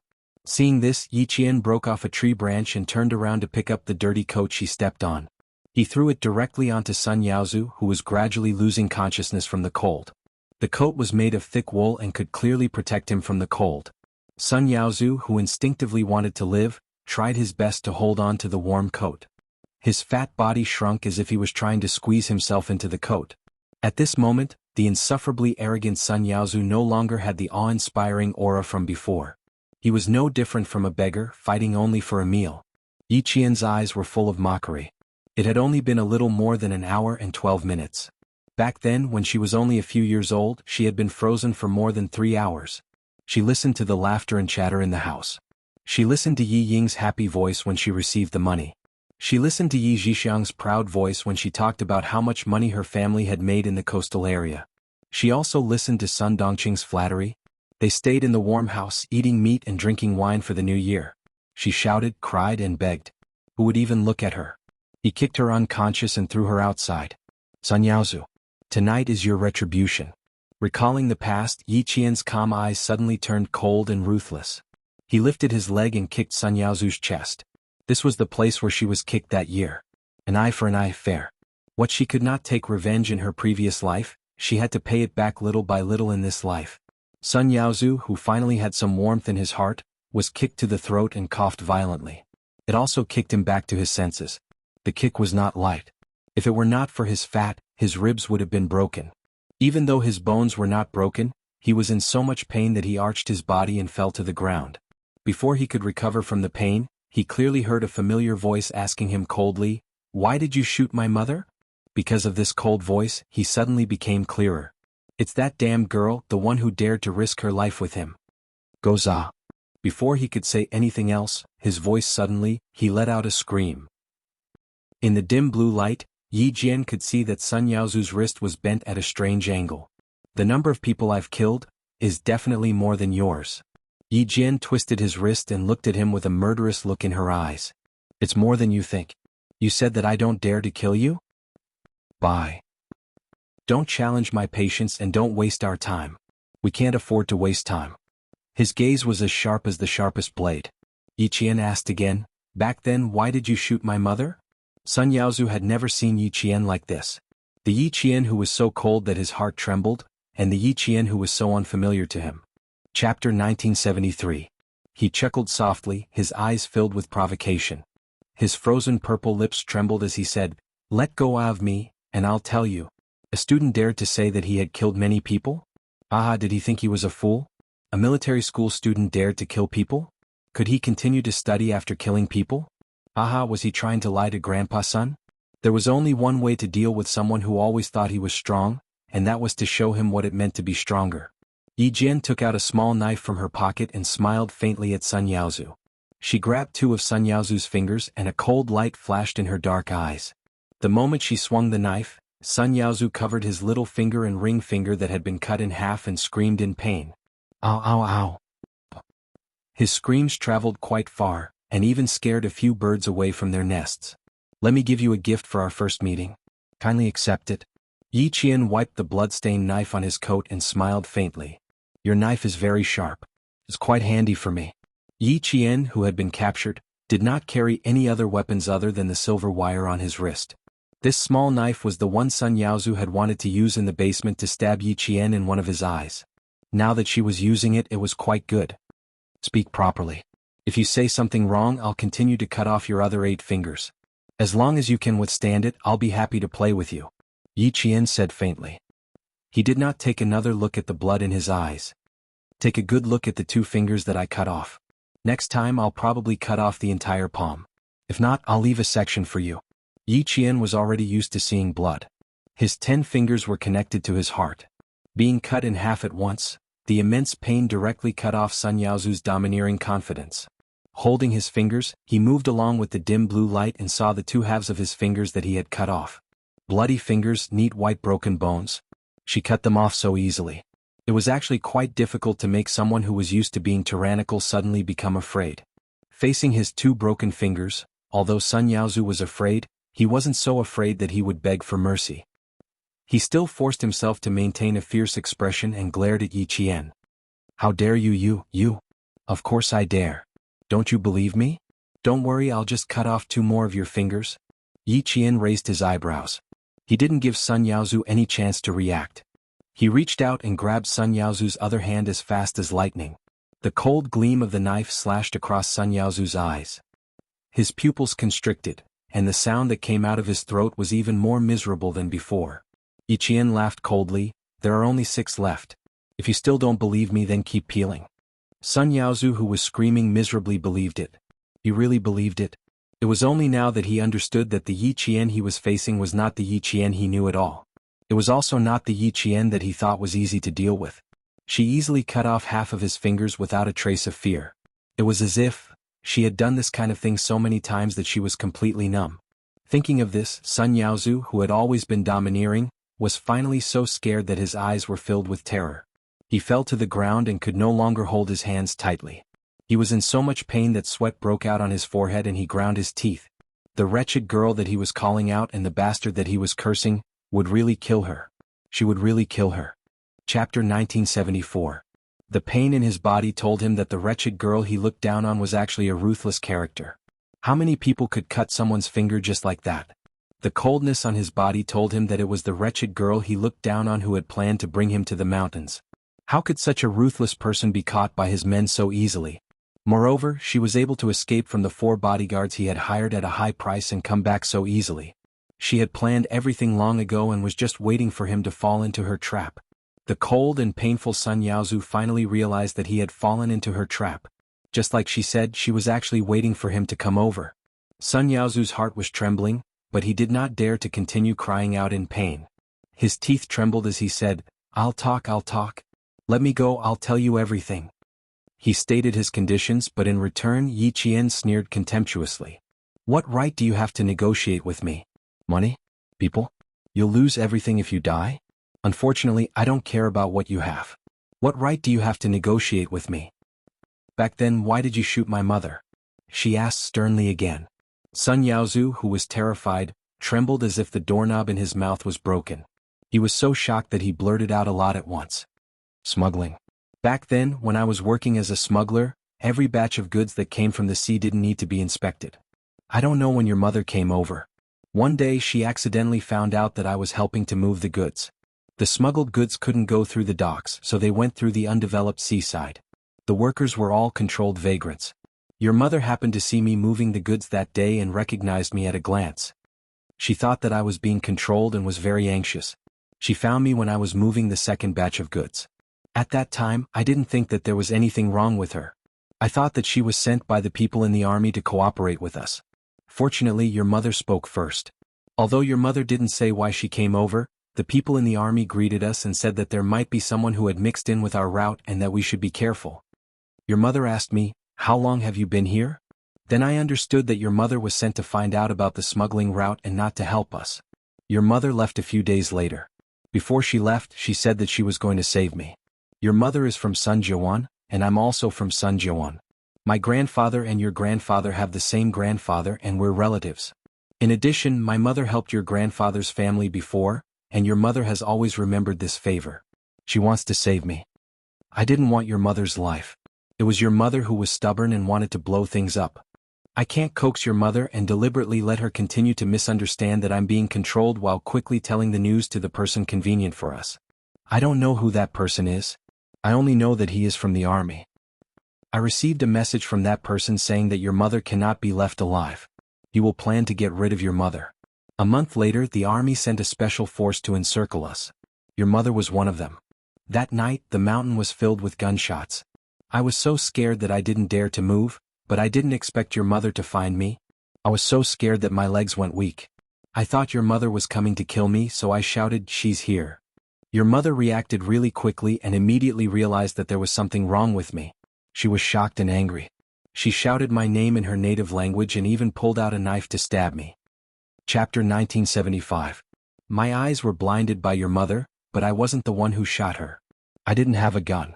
The one who shot her was someone wearing the same clothes as your mother. It was your mother's men who shot her. It had nothing to do with me. He spoke very quickly, afraid that he would make Yi Qian angry if he spoke too slowly. But because he spoke too quickly, Yi Qian began to doubt the veracity of his words. Yi Qian, who was getting closer to the truth, didn't want to waste any more time. "You're telling too many lies," she said darkly. She pressed the knife against his right thumb with the back of the knife and said, "The diary my mother left behind is very different from yours. Do you really want me to cut off 2 more of your fingers?" Sun Yaozu screamed in fear again. He looked at the young man's ruthless face and shouted, I'll talk, take the knife, away." Sun Yaozu didn't suspect that he was being tricked. He really thought that Yi Qian had the diary. Otherwise, why would she come looking for him? Someone found me, told me to let your mother see it on purpose. I don't know who it was. I took a sum of money and listened to his arrangements. I let your mother see it on purpose. Someone wanted your mother's life. They took someone else's money and worked for someone else. Ouch. I'm telling the truth. It's all the truth. Knife, take the knife away, take it away. Yi Qian didn't doubt the veracity of his words. Chief Kai told him that his mother seemed to have realized that she might not be able to return safely, so she secretly asked her comrades to help her and handed the diary to Chief Kai, whom she trusted the most. In other words, his mother had already guessed that someone wanted to kill her. Yi Qian, whose heart felt like a huge rock, asked in a hoarse voice, "Who are they? Did you see the person who shot my mother clearly?" The person who shot her mother was wearing the same clothes. The truth was so cruel that she couldn't believe it was the truth. How could they shoot their own comrades? She couldn't believe it. There must be something wrong. There must be something wrong. I don't know. I really don't know. I've told you everything I know. I didn't shoot your mother. I didn't do it. Yi Qian stared at him closely, scrutinizing his eyes and facial expressions. This time he was not lying to her. You were a fugitive. Why did you recover your identity later? Yi Qian asked his last question. As long as he got an answer, the culprit in front of him who had worked together with another person to kill his mother should be dealt with. Someone helped me and told me that they could help me resolve my identity, but the condition was that I had to keep a close eye on Yi Jifan. But I couldn't go and cause trouble for Yi Jifan. His voice was processed, so I couldn't tell who he was. I'm not lying to you. I really don't know who this person is. Sun Yaozu didn't hide anything at this point. He told her everything he needed to know in order to save his own life. I know about your father's death too. The old woman didn't like your father. All he did was ask about where he could earn the most money, but the work was dangerous. Your father was forced to leave home by the old woman. The work he found was also forced by the old woman. Yi Qian, I've told you everything I know. If I hide anything, may the heavens strike me with lightning and I'll die a horrible death.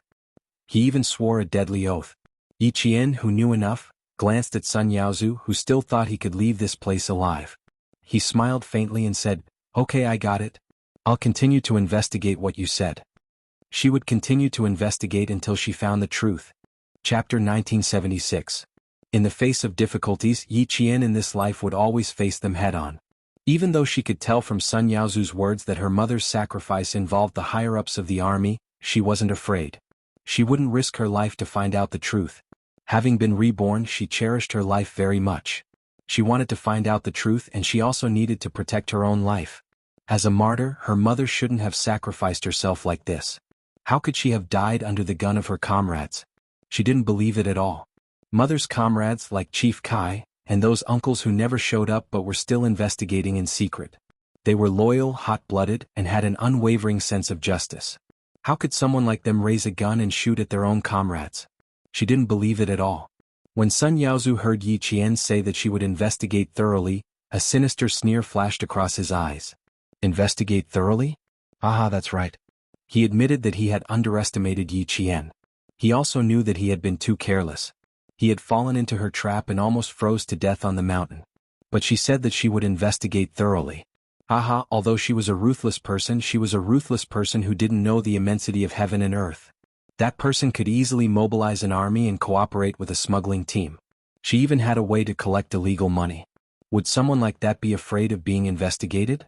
With such power, who would dare to investigate?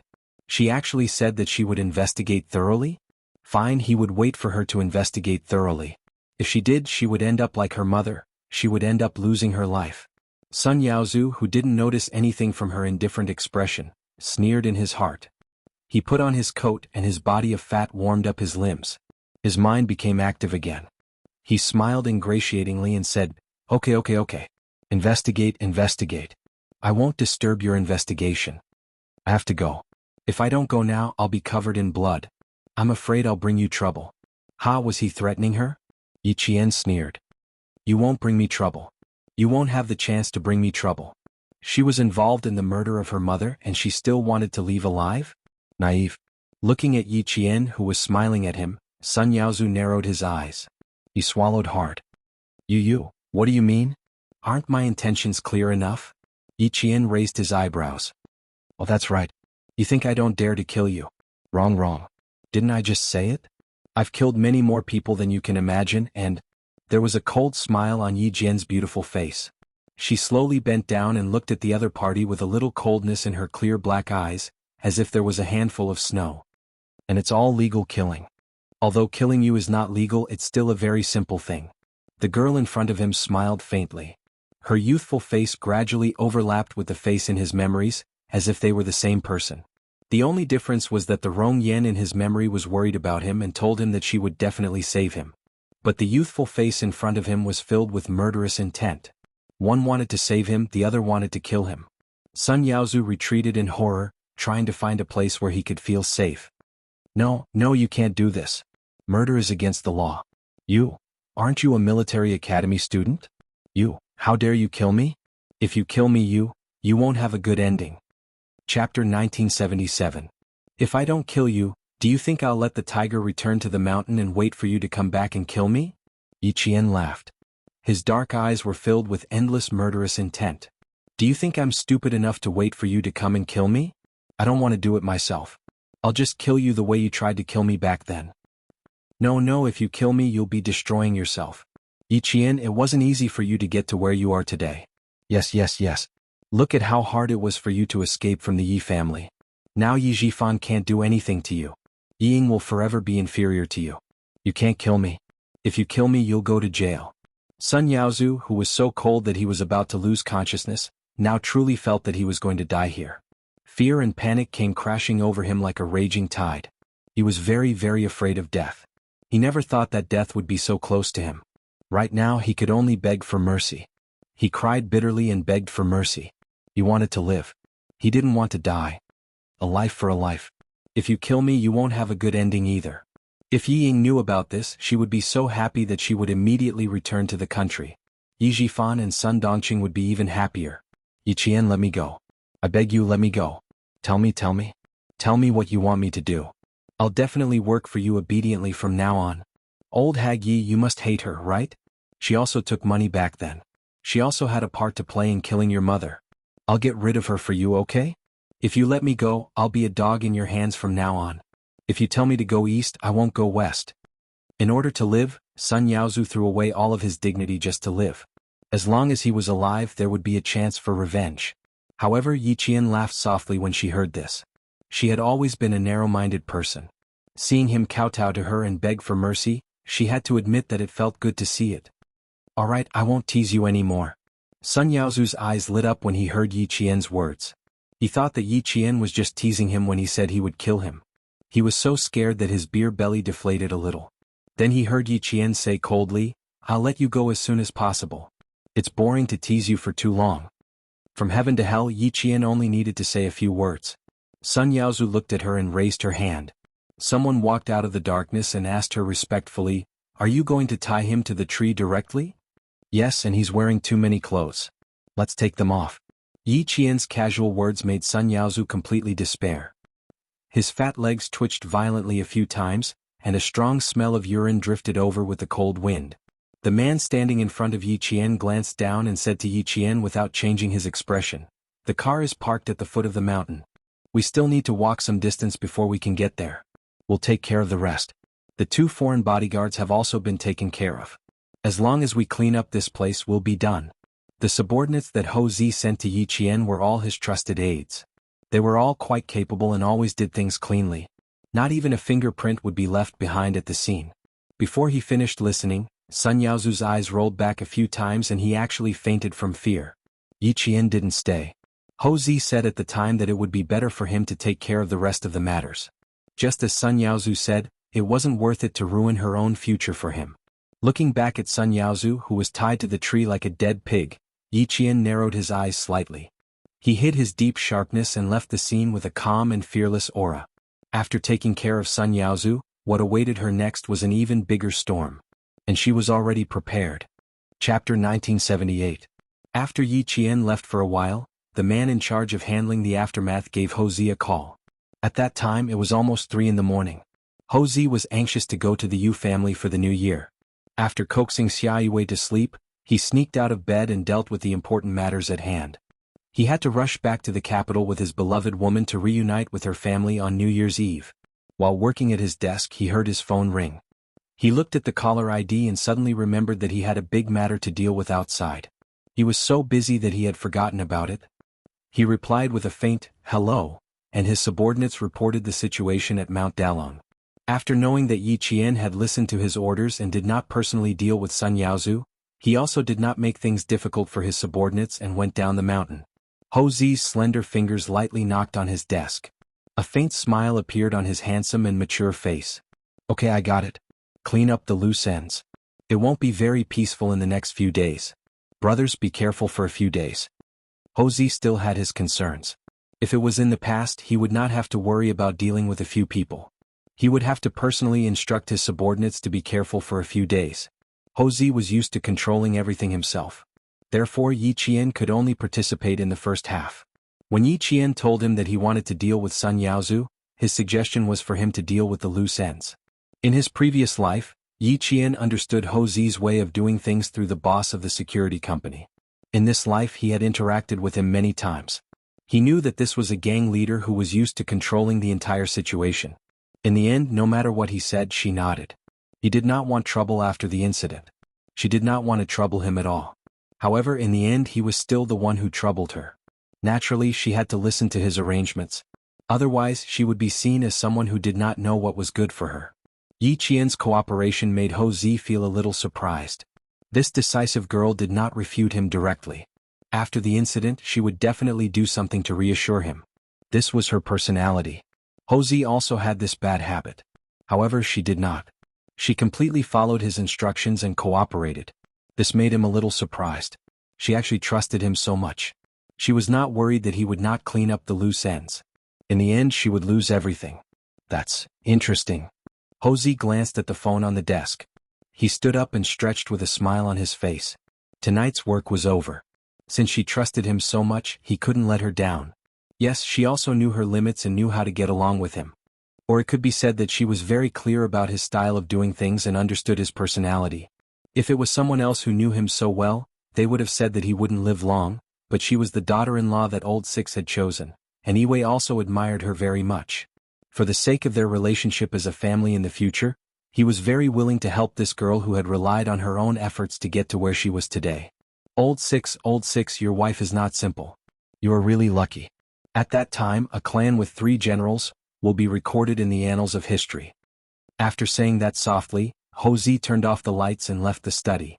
She returned to the bedroom and fell asleep with her warm and fragrant jade in her arms. After returning to the hotel, Yi Qian took a shower and laid on the bed. However, he did not feel sleepy at all. He was still thinking about every word that Sun Yaozu said. He was trying to find the most useful clues from it. The initial confusion gradually turned into a clue. Yi Qian suddenly sat up from the bed. He picked up the pencil that the hotel had prepared and started to write and draw on a piece of paper. Chapter 1979. Soon, a relationship chart appeared on the paper. In the end, Yi Qian focused on the someone who helped Sun Yaozu recover his identity and asked him to keep an eye on Yi Jifan, but didn't allow him to cause trouble for Yi Jifan. In the end, Yi Qian drew a thick line around the someone. Could she assume that this person was the person she was looking for? Yi Jifan took her mother's jade pendant and rose through the ranks. This person, who hadn't helped Sun Yaozu recover his identity for so many years, suddenly made a move one day and asked Sun Yaozu to keep an eye on Yi Jifan. Could she assume that this person was afraid that he wouldn't be able to control Yi Jifan in the future, so he asked Sun Yaozu to keep an eye on him? That didn't seem right. How could he not be able to control Yi Jifan? The reason Yi Jifan was where he was today was all because of this person's guidance. Alright. When Sun Yaozu mentioned the army, Yi Qian drew a star in a thick circle and a promotion/promotion sign. This meant that if this person was still in the army, then he must be a high-ranking official. There was another question. If he was a high-ranking official in the army, how could he reach out to political power? What if this person's family members were high-ranking officials in the political arena? Every time Yi Qian thought of a question, she would write it down. Every time she thought of a possibility, she would write it down. Yi Qian, who had a strong sense of logic, circled one question after another based on what Sun Yaozu said. She then analyzed the various possibilities. She sorted out the messy situation bit by bit and slowly organized it. In the end, Yi Qian confirmed that this person was a high-ranking official in the army, and his family members were high-ranking officials in the political arena. Only the coexistence of these two could explain her current predicament. It looked like she would have to trouble Captain Xia again. She needed to ask him which high-ranking military officers had powerful connections in the political arena. This way she could narrow down the scope of her investigation. Yi Qian didn't know that the Military Commission for Discipline Inspection had already begun investigating Martyr's son Xueqing. She also didn't know that Chief Kai was secretly invited to the capital. On New Year's Eve, news of a real estate tycoon being kidnapped and killed by his 2 foreign bodyguards suddenly spread in southern province.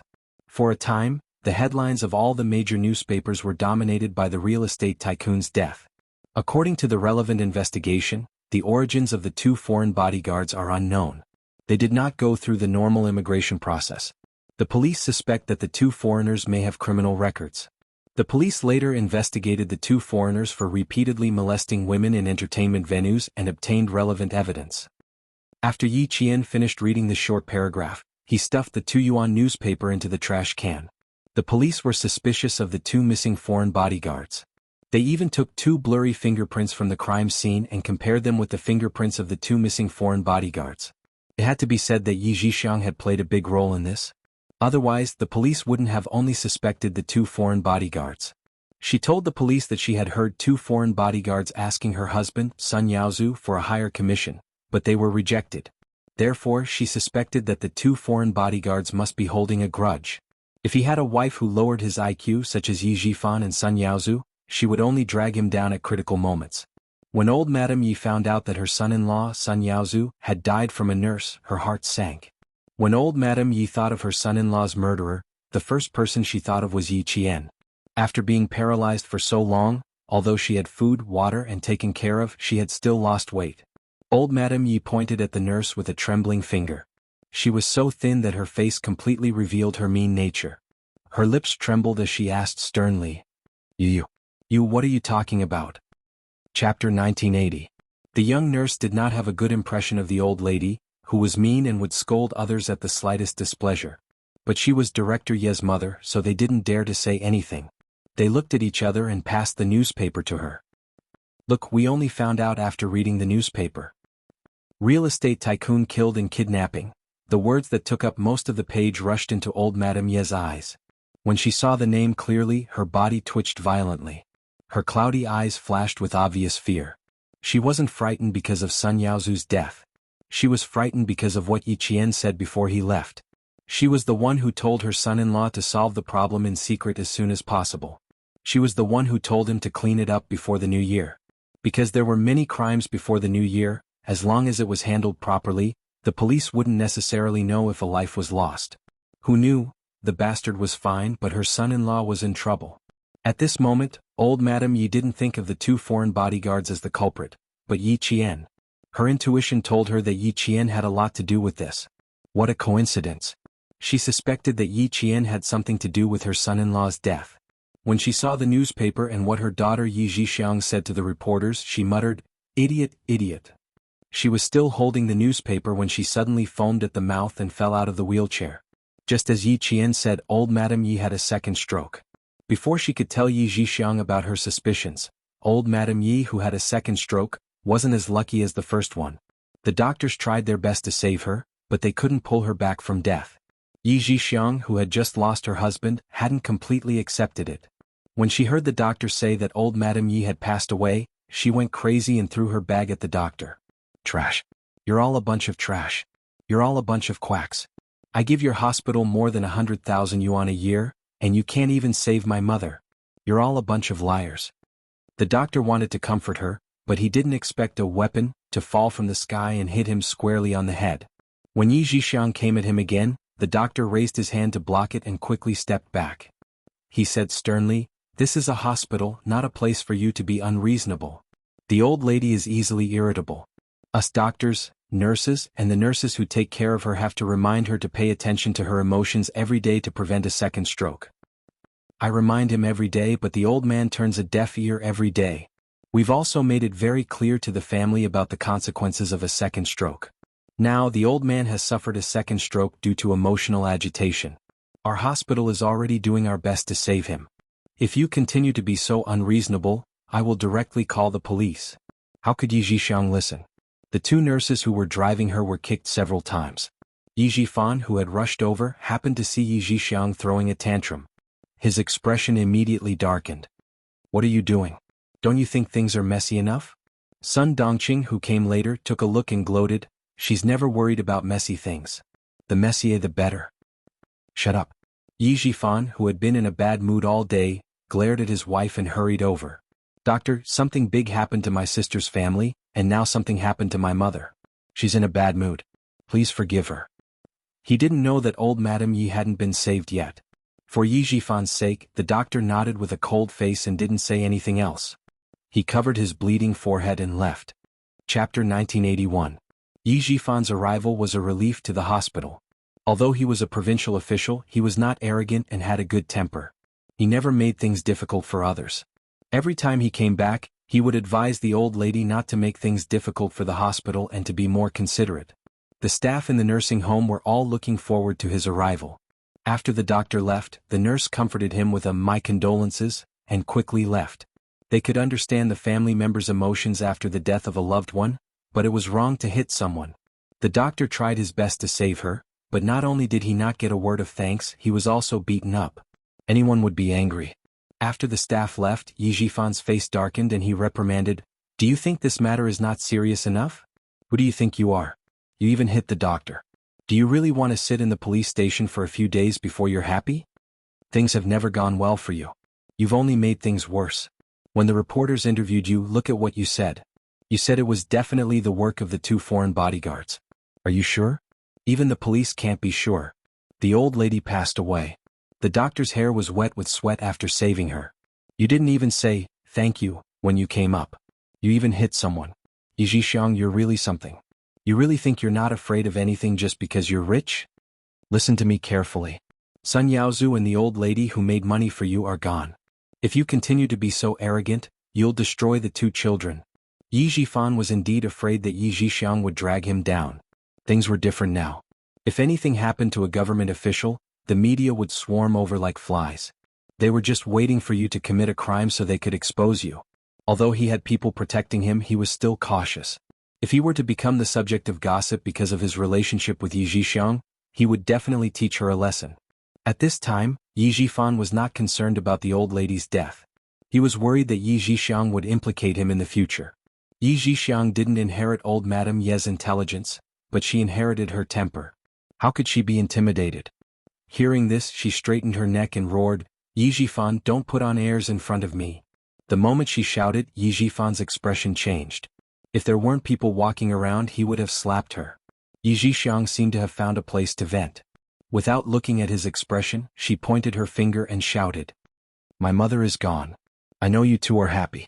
Especially you, Sun Dongqing, you." She had just pointed her gun at Sun Dongqing, but Sun Dongqing, who was never one to be trifled with, did not even let her finish. She glared at her angrily and retorted, "What did I do? What did I do? That's because your mother is gone. Shut up, all of you." When Yi Jifan saw that the two of them were arguing unreasonably, he couldn't restrain his anger and shouted, "Don't you think it's embarrassing enough?" Eh? Sun Dongqing would not let herself be taken advantage of. With the old lady's death, she suddenly felt that she was in charge. Yi Jixiang happened to be in charge. How could she let it go so easily? She looked coldly at the crazy Yi Jixiang and said, "I'm happy. What can you do to me? You and your mother bullied me years ago. I've been looking forward to this day. Aha, it's finally here. Why can't I be happy?" Yi Jixiang was infuriated by Sun Dongqing's words.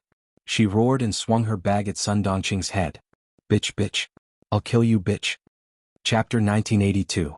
A fight between two women was much fiercer than a fight between a woman and a man.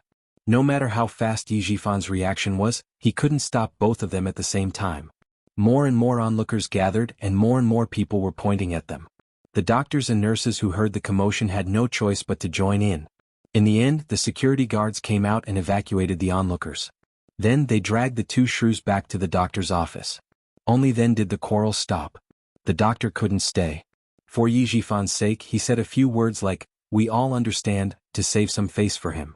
He left the office to the three of them and left with the excuse that he needed to check on the ward. Yi Jifan, who had lost all his face, was so angry that his face was ashen. He swept his gaze over the two of them with raging anger. He didn't have the habit of hitting women, otherwise, he would have hit them with a chair. You two are really something. One is the wife of a real estate tycoon, and the other is the wife of a provincial official. Do you think that not many people in Nan province know you? Do you want to make a name for yourselves today? Only then will you feel happy when people point at you on the streets. Every word was said through gritted teeth. Every word was cold and ruthless. Now you got what you wanted. I dare say that only the two of you showed up today. No one doesn't know you two shrews. At this point, Yi Jifan's anger flared up. He slapped the doctor's desk. Bam! Sun Dongqing and Yi Jixiang's hearts skipped a beat. They saw Yi Jifan pointing at his face and roaring with a ferocious expression. My face has become the laughing stock of the entire Nan province. His ancestors' faces have been disgraced by you two idiots." Yi Jixiang, who was a little scared, sat down. She covered her face and cried loudly. "Second brother, what should I do? What should the company do? Lele and Qingqing are so young. What should we do in the future?" "Oh, now you're calling me second brother? Weren't you very impressive when the dead old woman was still alive?" Sun Dongqing wasn't afraid of drama. Looking at Yi Jixiang's current appearance, she was very happy. "What should we do? How would we know? It's just a salad." Yi Jifan saw that she only knew how to target others and was not worried about her own situation at all. He scolded angrily, "Do you think it's easy to deal with? At that time, those people who flatter you will be gloating behind your back. I'm sure you'll feel very comfortable in your heart." "How dare they?" Sun Dongqing shouted coldly. "Whoever dares to gossip about my family, I'll teach her whole family a lesson." Yi Jifan, who had completely lost faith in his wife, was too lazy to persuade her any further. She was a stubborn woman. No matter how good or bad you were, she would only think that she was right. Get lost. Yi Jifan took a few deep breaths. Unable to suppress the anger in his heart, he pointed at the door and shouted, "Did you hear that?" Scram. He still needed to ask about Sun Yaozu. Keeping Sun Dongqing here would only add to his troubles. Sun Dongqing didn't want to stay. She rolled her eyes and said sarcastically, "Who wants to stay? What bad luck." She walked to the door and turned around. She glanced at Yi Zhixiang with disdain. "What bad luck? Give me a call before you go home. I'll use mugwort to smoke you." Yi Zhixiang, who was covering her face and crying, immediately raised her head. She glared at the person who dared to go against her. She gritted her teeth and said, "Sun Dongqing, don't be so smug. How dare you curse my mother? You will also suffer retribution." Chapter 1983. Sun Dongqing snorted in disdain and said, "I think it's your family that's going to get retribution." Then she walked away smugly. Yi Zhixiang was so angry that she almost fainted. "Brother, look at her. Look at her. She didn't even shed a tear when Mom passed away, and she's still making sarcastic remarks." Now, the only person Yi Zhixiang could think of was Yi Zhifan. However, Yi Zhifan wasn't sad. Sun Dongqing had suffered a lot in the hands of old Madame Yi when she first married him, so it was only right for her to vent her anger. Thinking about business, Yi Zhifan calmed down a lot and said, "Birth, old age, illness, and death are natural laws. Do you think being sad can bring someone back to life?" Old Madame Yi's sudden death was normal for Yi Zhifan. She had been paralyzed for so long and had such a bad temper. The doctor had reminded him many times to persuade her. If she continued to be irritable, she would definitely have a second stroke and her life would be in danger. He heard it but didn't remember it. In the Yi family, other than Yi Qian, who hated her the most, Yi Zhixin also hated her. When he received a call from Yi Zhixiang saying that old Madame Yi had another stroke, he used the excuse that he was far away and that it would take him a few hours to get back. He didn't want to see this vicious old woman off, nor did he want to hear her last words. Yi Zhixiang couldn't accept Yi Zhifan's indifference. She looked at him in disbelief. "Brother you, how could you be like this? Mom treated you so much better than Big Brother. Treated him so much better than Yi Xinfan?" Yi Zhifan sneered. "I know how to avoid your mother's anger. I'm just a little smarter than Yi Xinfan. Otherwise I would be your mother's punching bag." Yi Zhifan didn't want to talk about history anymore. His expression was cold as he said in a businesslike tone, "I don't have much time to arrange your mother's funeral. I plan to let the company handle it. Today is New Year's Eve. You still have to go back to the Sun family for the new year. Your mother's funeral will be handled after the new year. I'll take care of it myself. You don't have to worry about it." Although the tea had cooled down after the person left, he had pretended for so long that he did not mind pretending to be a filial son for a few more days. Hearing this, Yi Zhixiang felt a little better. Then she heard him ask, "Now tell me about Sun Yaozu. Tell me everything you know so I can talk to the police and have them investigate more carefully. Tell me, how did he recover his identity? I need to start investigating from here and see if anyone is using Sun Yaozu to do something illegal." He said it in a dignified manner, but in fact he just wanted to confirm the suspicions in his heart.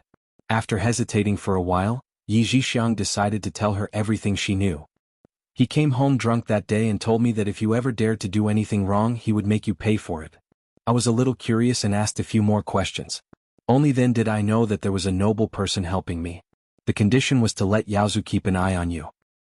But then I saw that damn girl, Yi Qian, appear on top of the city gate tower with the country's leaders.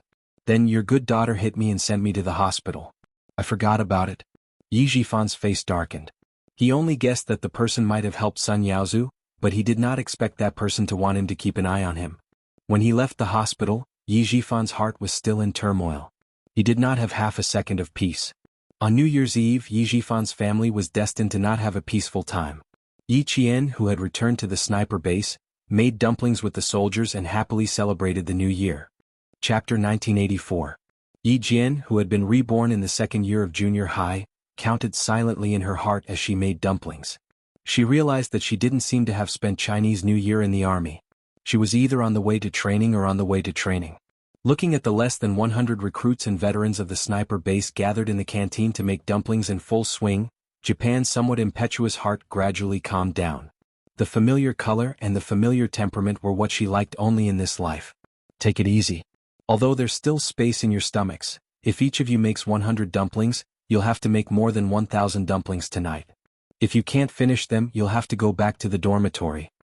A middle-aged man in the middle joked. His fingers moved nimbly and in just a few words he made a perfectly shaped dumpling. It was obvious that it was made by a master chef. The middle-aged man's surname was Deng. He was a captain and a company commander. He was the commander of the sniper base. He was also a soldier with outstanding military achievements. He was 34 years old this year. The soldiers all laughed. Someone replied, "I'm not afraid of being full. I'll run 3 kilometers after eating a few. 100 dumplings won't be a problem." "That's a good idea. Comrades, what do you think?" There was a collective objection. The laughter was joyous and harmonious. Yi Qian didn't have much contact with Commander Deng. Firstly, she had only been here for a short time. Secondly, when she was here, Commander Deng went out on a business trip and didn't come back until yesterday. Today, it was Principal Chen who introduced her to the sniper base that she spoke a few words with Commander Deng. Commander Deng, who came from the northeast, was a famous Chinese New Year holdout in the sniper base. He had been in the army for 8 Chinese New Years and hadn't come home. Including this year, it had been 9 years. He had planned to go home to visit his wife and children this year. An instructor who was supposed to be on duty during the Chinese New Year had a seriously ill father. Commander Deng took over his duty without hesitation and asked the instructor to go home early in the morning to visit his family. Principal Chen looked at Company Commander Deng, who was talking and laughing with the soldiers, and said to Yi Qian, "He bought the tickets a long time ago. The night before the business trip, he told me that he could finally go home this year to see his family and his daughter, whom he hadn't seen for a long time. He also told me about his old father at home. When his mother found out that he was going home, she was so happy that she cried. When he came back yesterday, he found out that an instructor's father was seriously ill. Without hesitation, he gave his train ticket to his comrade. He's also a true man. Little Yi, the thing we don't lack the most in our army is true character." Yi Qian thought they were just talking about Commander Deng, but when she heard the last sentence, she immediately understood that Principal Chen had put in a lot of effort into this matter. He was using this as an excuse to lecture her because he was afraid that she would act rashly again. "Chief Kai, did he say something to you?" Yi Qian put down the weirdly wrapped dumpling in her hand. She lowered her eyes and picked up another dumpling skin. She didn't look up at Principal Chen. Her long, thin eyelashes trembled slightly. "Can you tell me more?" Principal Chen felt that Yi Qian was good at everything except for one thing: she was too thoughtful. He sighed softly and tried to persuade her. "Little Yi, I'm starting to suspect that your father and I have taught you to be so strong. Have we gone overboard? So much so that you want to solve everything by yourself and you like to do it in secret. Even Uncle Chin doesn't know what you've been doing in secret. If it wasn't for Chief Kai's call, he wouldn't have known that she had left the base to seek revenge." 7 days. For 7 whole days, he still hadn't noticed anything wrong with this little Yi girl. Yi Qian pursed her lips and revealed a stubborn look. She gently pinched the dumpling skin with her eyes lowered. She said softly, "You need to rest. I didn't want you to worry, so I didn't tell you." Chapter 1985. This time I got some information from Sun Yaozu and found some clues myself. In the future, I won't be as impulsive as I was a few days ago. Because the enemy was powerful, if she continued to be impulsive, she would end up harming herself. It had not been easy for her to get to where she was today. How could she harm herself because of impulsiveness? After putting away the weirdly wrapped dumplings, Yi Qian, who knew she was wrong, finally raised her eyes and dared to look into Principal Chen's eyes. "Uncle Chen, what else did Chief Kai say to you? Can you tell me about it?" The cafeteria was very lively. Company Commander Deng even asked the soldiers to move the large color TV, which was usually used for news broadcasts, into the cafeteria and put it on 2 stacked steel tables. Festive songs were played on the TV, adding to the Chinese New Year atmosphere in the cafeteria. Principal Chen looked around and picked up a towel to wipe the flour off his hands. He said to Yi Qian, "Girl, let's go for a walk." It was snowing outside again. They walked out of the cafeteria and walked along the cement path towards the field. The light in front of them was very bright, but behind them was darkness. It was just like Yi Qian's life, who had walked through the darkness and was moving towards the light. The thin white snow left a trail of footprints that extended all the way to the field. Principal Chen pointed at the obstacle course that was usually used for physical training. "I haven't seen you do a 400-meter obstacle course in a long time. Let's go. Run a lap with Uncle Chen." "No, your body has just recovered. You can't do such intense training," Yi Qian refused without thinking. She then said, "Give me the time and I'll finish it. The throne of the world sniper is not that easy to sit on. Girl, don't underestimate Uncle Chen." Her refusal was useless. Principal Chen unbuckled the belt around his waist and put it aside seriously. He then challenged Yi Qian, "Come on girl, show me what you're capable of. Show Uncle Chen what you're capable of." For the 400-meter obstacle course, one had to first run 100 meters in the air, then turn around and cross the 5-step pile. Yi Qian saw Principal Chen shoot out like an arrow as soon as he finished speaking. She still wanted to say a few more words to persuade him, but her reflexes were faster than her brain. She was a few seconds behind him and rushed a few meters away. Principal Chen was 3 steps ahead of him. "Little Yi, your strength shouldn't be limited to this, right?" As they brushed past each other, Yi Qian heard Principal Chen teasing him with a faint smile. He couldn't help but tease back, "I have to save you some face." Haha, what a boastful tone. Let's see who gives whom face. Principal Chen, who had lost a lot of weight due to his serious illness, didn't become dispirited because of it. He had been a soldier for more than 10 years and had the will to risk his life. He leaped over the deep pit and soared into the air like a tiger released from its cage. In the blink of an eye, he jumped over the low wall. The military field was the best place to ignite a soldier's fighting spirit. Yi Qian's eyes turned cold when she saw this. She didn't want to be seen as weak. She rushed up the high platform and jumped down with open arms like an eagle. "Not bad. You're a bit off." Principal Chen jumped up the high wall and smiled at Yi Qian, who was already beside him. "You're not even halfway there. Keep it up, girl." Climbing up and down the high wall, Yi Qian crawled over the net of low posts. She was much faster than Headmaster Chen here. She supported herself with one elbow and slightly bent one knee to make her body as close to the snowy ground as possible. With a sound of swish swish swish, she nimbly crossed the net. Once her feet were out of the net, she quickly climbed up and returned to the low net. This time she had to jump over the low net. Chapter 1986. Principal Chen looked at the silhouette in the light. His kind and gentle gaze was fixed on her. Her slender and small figure was like an eagle that could spread its wings and fly. She no longer needed much protection and could fly freely in the sky and the 4 seas. As for him, he was really getting old. Yi Qian quickly climbed over the 2-meter-high wall and leaped into the air. Like a snake, she ran across the single-plank bridge at lightning speed.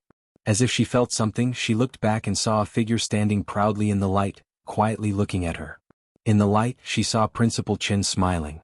"Start running, girl." Principal Chen, who was standing in place, waved his hand. His eyes were full of encouragement. "Start running, girl.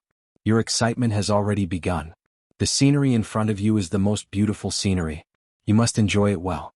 Don't let down the most beautiful scenery and your most beautiful self." Yi Qian waved her hand. She ran up the high board and down the platform. She crawled through the short hole. In the blink of an eye, she disappeared from the flat ground. A few seconds later, she climbed out of the ground. She went down the deep hole and then went back up again. It depended on her overall fitness. Once the 5-step pile was done, he turned back and completed the last 100 meters of the empty run. Yi Qian ran back. Although her breathing was messy, her eyebrows were high. She was full of fighting spirit. Wearing a combat uniform, she was a qualified soldier. It's better to run 10,000 meters than to run 100 meters. Soldiers in the army would feel like dying at the end of the 5-kilometer and 8-kilometer runs. However, a 400-meter obstacle run would make soldiers wish they were dead. Although Yi Qian didn't feel like dying, her breathing was messy. She had to run, jump, grab, climb, and roll. She had to use all kinds of martial arts to pass the 400-meter obstacle run. Not bad, 1 minute and 54 seconds.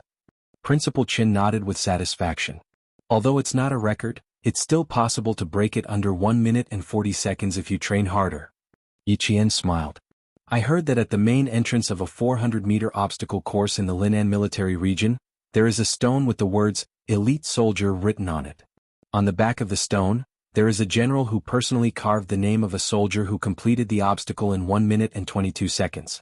Uncle Chen, my current record is 1 minute and 54 seconds. I'm far from that record." Every army had an outstanding soldier who was admired and surpassed. Even if he was just a private, the entire army should learn from him.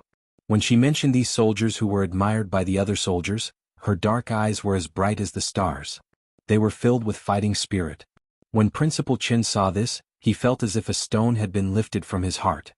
She was indeed a girl who wouldn't disappoint. Although she had thoughts of revenge, her goal was still the same and had never changed.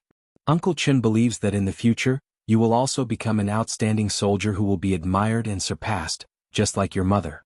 Even though she sacrificed for so many years, she still lives so vividly in the hearts of Chief Kai and the others. Principal Chen was gratified. He slowly changed the topic to Martyr's son Xueqing. "Chief Kai did mention to me that they suspected that your mother was shot in the back by one of their own. However, they later thought that it was impossible. How could comrades who had gone through fire and water with each other point their guns at their own comrades? But since it was someone who was wearing the same color uniform, it was indeed possible that it was someone from the army, just not their comrades. Also, your mother herself had a premonition. She guessed that she might be sacrificed, which means that she actually guessed who wanted her to be sacrificed. However, this person's identity made her somewhat apprehensive, so she had to avoid it. Chapter 1987. Principal Chen didn't know any more than Yi Qian did. After listening quietly, Yi Qian's hands swept across the parallel bars. His fingers lightly grasped the snow that had fallen into his palms as he gazed into the distance. In front of the sniper base were towering mountains and precipitous ridges. As far as the eye could see, there were only rolling mountains. On the other side of the mountain there might be another mountain, or it might be a flat road. Just like her journey today, there might be mountains blocking her way, or there might be a flat road. She didn't know what the future would hold. Now, she only knew to take every step steadily and not leave behind any regrets. Just like when she took action to get rid of Sun Yaozu, she didn't regret it at all, nor did she leave behind any regrets. Grasping the present was the foundation of a person standing. Uncle Chen, this person is very likely still in the army. He might even have become a powerful general. His family members are also involved in politics, so their power isn't low either, Yi Qian said in a low voice, his gaze resolute as he gazed into the distance. His tone was very calm, without the slightest ripple. Hearing this, Principal Chen's expression changed drastically. His tone was very strict as he said, Chief Kai has been investigating for so long and has no leads. He only has a vague feeling that the person who harmed your mother is still in the army. Little Yi, how did you know? Are you hiding something from Uncle Chen? His strict tone was filled with deep worry. Yi Qian tilted his head and smiled slightly at this concerned relative. My stubbornness has caused you to worry during this period of time. He was afraid that she would do something extreme that would destroy him. Hearing that something was wrong, he immediately became vigilant. Even his usually gentle gaze became exceptionally sharp. Only a relative who was truly worried about him would have such a big reaction. Yi Qian didn't have any intention of hiding it from Principal Chen. Since he already knew, rather than let Uncle Chen worry, he might as well tell him the truth. He told him all his guesses that night. The reason why I said that this person has military power and his family is involved in politics wasn't without reason. He helped Sun Yaozu go from being a fugitive to a normal citizen. He also helped Yi Zhifan rise to the top. Uncle Chen, from these two things, we can see that his identity is not simple. Since his identity isn't simple, logically speaking, small fries like us shouldn't be able to hinder him. However, everything he has done is inconceivable. They all deliberately revealed to Chief Kai that I had fallen into the water and died prematurely, but at the same time spared my life. Uncle Chen, what do you think he wants? My mother let him go through so many twists and turns to take her life. I can still think that my mother might have discovered something about him and brought a certain threat to him. What about me? What threat could I possibly pose to him? Yi Zhifan, Sun Dongqing, and old Madame Yi treated me like that. I wonder if he was the one who instigated me to live in the past. He secretly spared my life, and also instructed Yi Zhifan's family to raise me until I'm useless. Uncle Chen, am I worth him setting up such a big trap? I don't think so. I don't think I'm worth him spending so much effort to deal with me. But then I thought, since he plotted against my family, can't we say that as long as my family lives, we'll be a threat to him? Speaking of threats, my father passed away early, my mother sacrificed herself, and the adults are no longer alive. What else can threaten him? Me. More than 10 years ago, I was only a 2 or 3-year-old child. What could I possibly threaten him? If he really felt that I was a threat to him, he could have asked Yi Zhifan's family to find a way to deal with me when I was young. Chapter 1988. Falling into the water, falling? All sorts of accidents could easily take care of a 2 or 3-year-old child. But why didn't he do anything? Why did he only let Yi Zhifan's family beat me, scold me, and torture me? Did he feel a sense of accomplishment for raising me into a good-for-nothing? In her previous life, she had become a good-for-nothing, and in the end, she had been chased around by Yi Ying like a stray dog until she died. Did that fulfill that person's wish? I can't figure it out, Uncle Chen. I've thought about it for a long time, but I still can't figure it out. After listening to her analysis, Principal Chen couldn't calm down for a long time. He simply grabbed a handful of snow and rubbed it on his face. The cold feeling could at least calm his restless brain down a little. He asked her in a deep voice, "Girl, why are you thinking so deeply? After listening to your analysis, I faintly feel that there are more unspeakable secrets behind your mother's sacrifice." That night, before I took care of Sun Yaozu, I intentionally got information from him. Sun Yaozu was afraid of death and wanted me to spare his life, so he used what he knew as a condition and told me some things about the past. She summarized Sun Yaozu's words for Principal Chen. Her voice was cold and indifferent. Principal Chen's face darkened bit by bit. After about 5 minutes, Principal Chen's expression was so cold that it was heavy. Girl, if it's possible, I suggest you mention this to Captain Xia. The army that your mother was in when she was alive erased all of your mother's deeds. It's very obvious that this person is in the army. Now, even Sun Yaozu's identity was taken care of by someone and asked him to monitor Yi Jifan. From this, it can be seen that this person has been keeping an eye on you. If Yi Jifan is also one of his people, he must have been suspicious of Yi Jifan when he asked Sun Yaozu to monitor him. Perhaps you can say that because you're successful now, he suspects that Yi Jifan has the intention to cultivate you, so he no longer trusts Yi Jifan and sent Sun Yaozu to monitor you. Principal Chen was also a logical and rigorous person. Coupled with his life experience, he would often cut straight to the heart of the matter and find the key to the problem. For Yi Qian, he suddenly understood why Sun Yaozu was sent to monitor Yi Jifan. Then he seemed to have thought of something. His dark eyes flashed like shooting stars and even his tone became lighter. I know, Uncle Chen. Know what? Seeing how excited Yi Qian was all of a sudden, Principal Chen couldn't help but laugh. You're so happy all of a sudden. What did you find out this time? Yi Qian was very excited, as if he had found a thrill. As long as we know why you only want to waste me but don't dare to kill me, then we have nothing to be afraid of. What was there to be happy about? It would only make his mood more solemn. Principal Chen, who was thinking in his heart, didn't interrupt his sudden happiness. He looked kindly at the girl who had quickly restrained herself after being willful. It would be good if you knew why he has so many misgivings about you. He must have misgivings about me, so he can't do anything to me now. Or rather, the time isn't ripe yet. He has to keep me alive first. Only when the time is right will he make a move. Principal Chen nodded in agreement. The little girl was quite optimistic, but she was right. It must be because he had misgivings about Yi Jifan that he didn't dare to make a move. Chapter 1989. However, if he could plot to make Sun Xueqing sacrifice herself, then, he could also plot to make Yi Yada sacrifice herself. Principal Chen's heart sank and he pursed his lips. No, he had to tell Captain Xia about this. He didn't know if his special forces had undergone strict screening. Yi Yatu, Uncle Chen will give you a suggestion.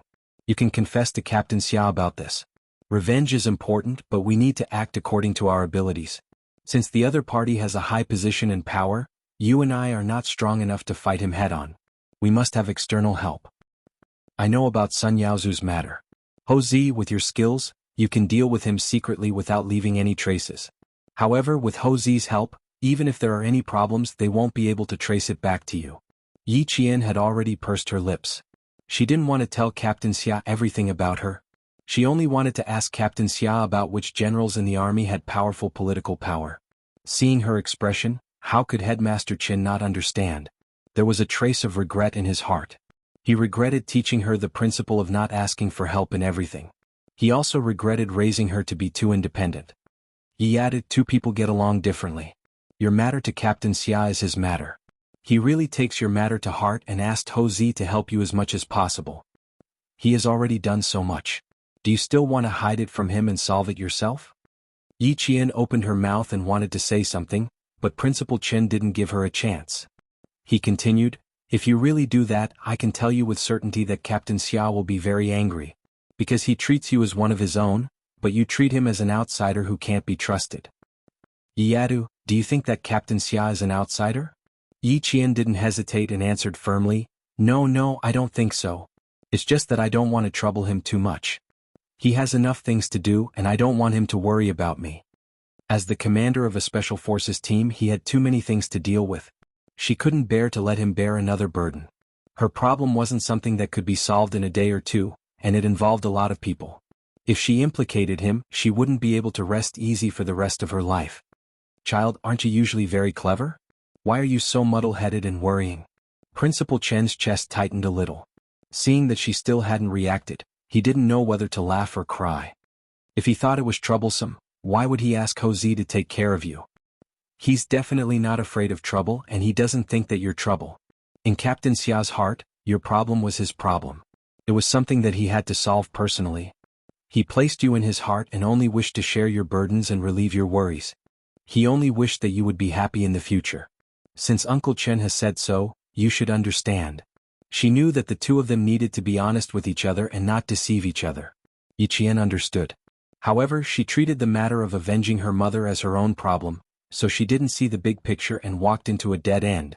With Uncle Chen's advice, the quick-witted Yi Qian instantly understood. She bit her lower lip and softly said, "Okay, I understand, Uncle Chen. I'll tell him when he comes back." Chapter 1990. That's right. You can talk to Captain Xia about all your matters, especially big ones. He can even make the decision for you. Principal Chen paused after he finished speaking. He deliberated for a while before he continued, "Of course, you can't rely on him to make decisions for you. You have to have your own judgment and personality. After all, you don't have to rely on him completely." After all was said and done, Principal Chen still didn't want Yi Qian to always rely on others and lose his own personality. Yi Qian was already smiling. "Uncle Chen, you're really making things difficult for me. You're too contradictory. You want me to tell Captain Xia everything, and you also say that I have to make my own judgment. Then what should I do? Then you have to rely on yourself to figure it out. Uncle Chen only knows this much." Principal Chen also knew that his words were a little contradictory, but sometimes there was no logic to the interactions between men and women. It all depended on personal exploration. Then they talked about Chief Kai. After receiving the inspection report, she didn't contact Chief Kai again. Principal Chen said, "When she contacted me, she had just returned to Tongzhou. She should be celebrating the new year at home now. Tomorrow is the first day of the new year. I'll call Chief Kai early to wish him a happy new year." A soldier came over.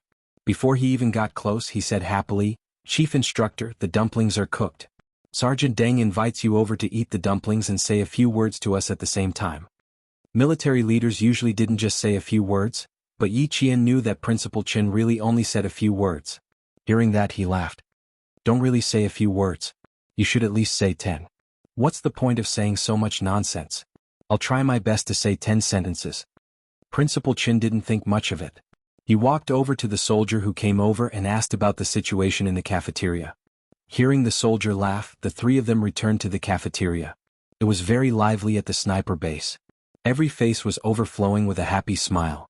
Around 9 o'clock, the 4 landlines set up in the base began to be busy. The soldiers who had finished eating the dumplings lined up to call home. There were too few landlines. Principal Chen even took out his own cell phone and gave it to the soldiers. Yi Qian dialed Chief Kai's number to wish him a happy new year in advance. He called 3 times in a row, but no one picked up. Yi Qian frowned slightly. Just as he was about to call a 4th time, Chief Kai called. Chief Kai, who took the phone, listened to the beeping sound from the receiver. He looked indifferently at the soldier who brought his phone over. "Then I'll just tell you where I am now." "Yes, if the leader says so, she can know." The guard from the military commission nodded with a serious expression. "Try to get her to come over tomorrow." Tomorrow was the first day of the Chinese New Year. Within 10 seconds of picking up the phone, Yi Qian's face darkened. He immediately said, "Okay, I'll immediately rush to the earliest flight." "Chief Kai, don't make things difficult for yourself. The military commission is famous for being strict. Just be realistic and don't take the blame for me. You're treating the military commission as a tiger's den." Not only am I fine, but I think it's a good thing. You don't have to worry too much. It won't be too late to come over when you wake up naturally." Chief Kai laughed heartily at Yi Qian's words. This kid was really loyal. The earliest flight was 10 past 5 in the morning. Principal Chen personally drove Yi Qian to the airport. "Don't panic when you arrive at the military commission. They won't be able to trace the Sun Yaozu incident back to you. After you arrive, you have to think carefully about what they ask, but you can't let them know. You have to react quickly. You can't leave any clues for them to find out. Do you understand?" Chapter 1991. The Military Commission for Discipline Inspection was not an ordinary organization. Even if the highest-ranking officer made a mistake, the Military Commission for Discipline Inspection could still handle it. Yi Qian had been very worried before, but when he heard Chief Kai's voice over the phone, he didn't seem tired at all. He could even laugh loudly and talk to him. Sometimes he would say something unrelated. That was what he said to the people around him. It was also an indirect way of telling him that he was fine, just that his personal freedom was restricted. "Uncle Chen, as long as my mother's matter is not resolved, you'll be worried for me. This time, Uncle Chen, I have a feeling that the Military Commission for Discipline Inspection is interfering. Just like Chief Kai said, this is a good thing. There's just one thing I don't quite understand. My mother's life was erased by the army she was in before she died. Why do you think the Military Commission for Discipline Inspection suddenly launched an investigation? Could it be? Yi Qian's voice gradually trailed off. His pupils suddenly contracted as if he had discovered something big. Even his fingers couldn't help but tremble. Principal Chen, who was driving, couldn't help but take a quick look at her when she suddenly stopped talking and didn't say anything for a long time. He saw that her face was as gloomy as dark clouds, with faint traces of thunder lingering in it. He immediately asked her, could it be what? Could it be that this person has already come to the military? The General Staff Department, the General Political Department, the General Logistics Department, and the General Armaments Department? Could this person be in one of these 4 major organizations? This was the only way to suppress the matter of her mother being in the army when she was alive. They had the ability to completely suppress it and not let anyone find out. Little Yi, your guesses always make me break out in a cold sweat. Principal Chen couldn't help but tighten his grip on the steering wheel as he drove steadily. He stared so hard ahead that a few more wrinkles appeared at the corners of his eyes. Don't make wild guesses for now. We might have an answer when we get to the Military Commission for Discipline Inspection. You said that the Military Commission for Discipline Inspection didn't investigate previously. Now that they're suddenly investigating, I think it might be Captain Xia who did it. But Captain Xia is a major, so the possibility of him doing it is not high. I'm afraid it's Commander-in-Chief Xia. Yi Qian was stunned. You're saying? Commander-in-Chief Xia reported my mother's matter to the Military Commission for Discipline Inspection? This was too shocking. She could believe that Captain Xia had reacted to the Military Discipline Inspection Commission, but Commander-in-Chief Xia's reaction. She really couldn't believe it. But even if he didn't want to believe it, he had to. When he arrived at his destination, Yi Qian saw a familiar figure standing in front of him. His hands were clasped behind his back, his tall and straight figure towering like a mountain. His imposing military aura caused the sentries on both sides to tense and straighten their legs. Seeing Yi Qian get out of the car, Commander-in-Chief Xia, who had been waiting for about 10 minutes, strode over. As he strode over, the golden military rank on his shoulder flashed with a cold golden light. Yi Qian did not dare to let the Commander-in-Chief receive him. He hurriedly jogged over. When he was a certain distance away, he strictly followed military etiquette and stood at attention. He saluted and greeted the Commander-in-Chief who was walking towards him. His actions were done smoothly and smoothly. He took a deep breath and said in a cold voice, National University of Science and Technology's first-year commanding student, Yi Qian reporting. Greetings, Chief. Happy New Year. Commander-in-Chief Xia smiled and returned the greeting. When he saw Yi Qian's imposing military aura, he was also very happy. He said, You're really early. Didn't I tell you last night? There's no rush. It won't be too late to come over after you rest. This was his son's girlfriend and the daughter-in-law he was satisfied with. As a father, it was only right for him to care about her. Chapter 1992. Hearing this, Yi Qian understood that it was indeed Commander-in-Chief Xia who made the Military Disciplinary Committee investigate his mother's case. For a moment, his heart swelled so much that he didn't know what to say. Commander-in-Chief Xia saw this and thought to himself, My boy really knows Xiao Yi. He even knows that she will be moved to tears when she finds out that he is the one who stepped in to help Sun Xueqing. Isn't that right?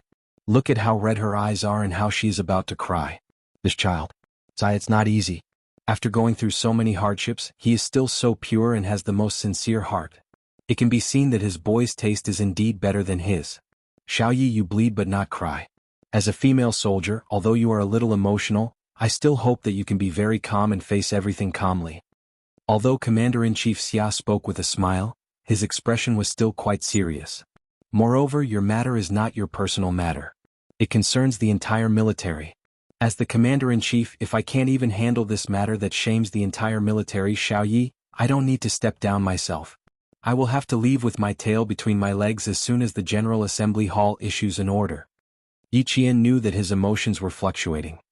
He sniffed lightly and slowly suppressed his fluctuating emotions. If my mother knew about this in the netherworld, she would definitely be very gratified. She knew that the country she was loyal to had never forgotten her. How can our country forget the martyrs who sacrificed themselves for the country? Do you see the Standing Heroes Monument? Our country will never forget the martyrs who sacrificed themselves for the country. Commander-in-Chief Xia's expression changed. From his stern tone, It could be seen how angry he was about this matter. An angry Commander-in-Chief Xia made people even more fearful. A few officers on duty passed by, and when they saluted him, their faces were very tense. Not only were the passing officers' faces very tense, but Yi Qian, who had been following him, was also very tense. When he was angry just now, his heart skipped a beat in fear. Yi Qian had lived 2 lives, but his real experience was not as much as Commander-in-Chief Xia's in this life. Although he had undergone strict training, Commander-in-Chief Xia, who had been through many trials and tribulations, was also like this. It was normal for her to be afraid of the angry Commander-in-Chief. It would be strange if he wasn't afraid. The Commander-in-Chief, who had spoken to Yi Qian, returned the salute and continued to lead Yi Qian forward. She probably realized that she had scared Yi Qian, so her tone became much gentler.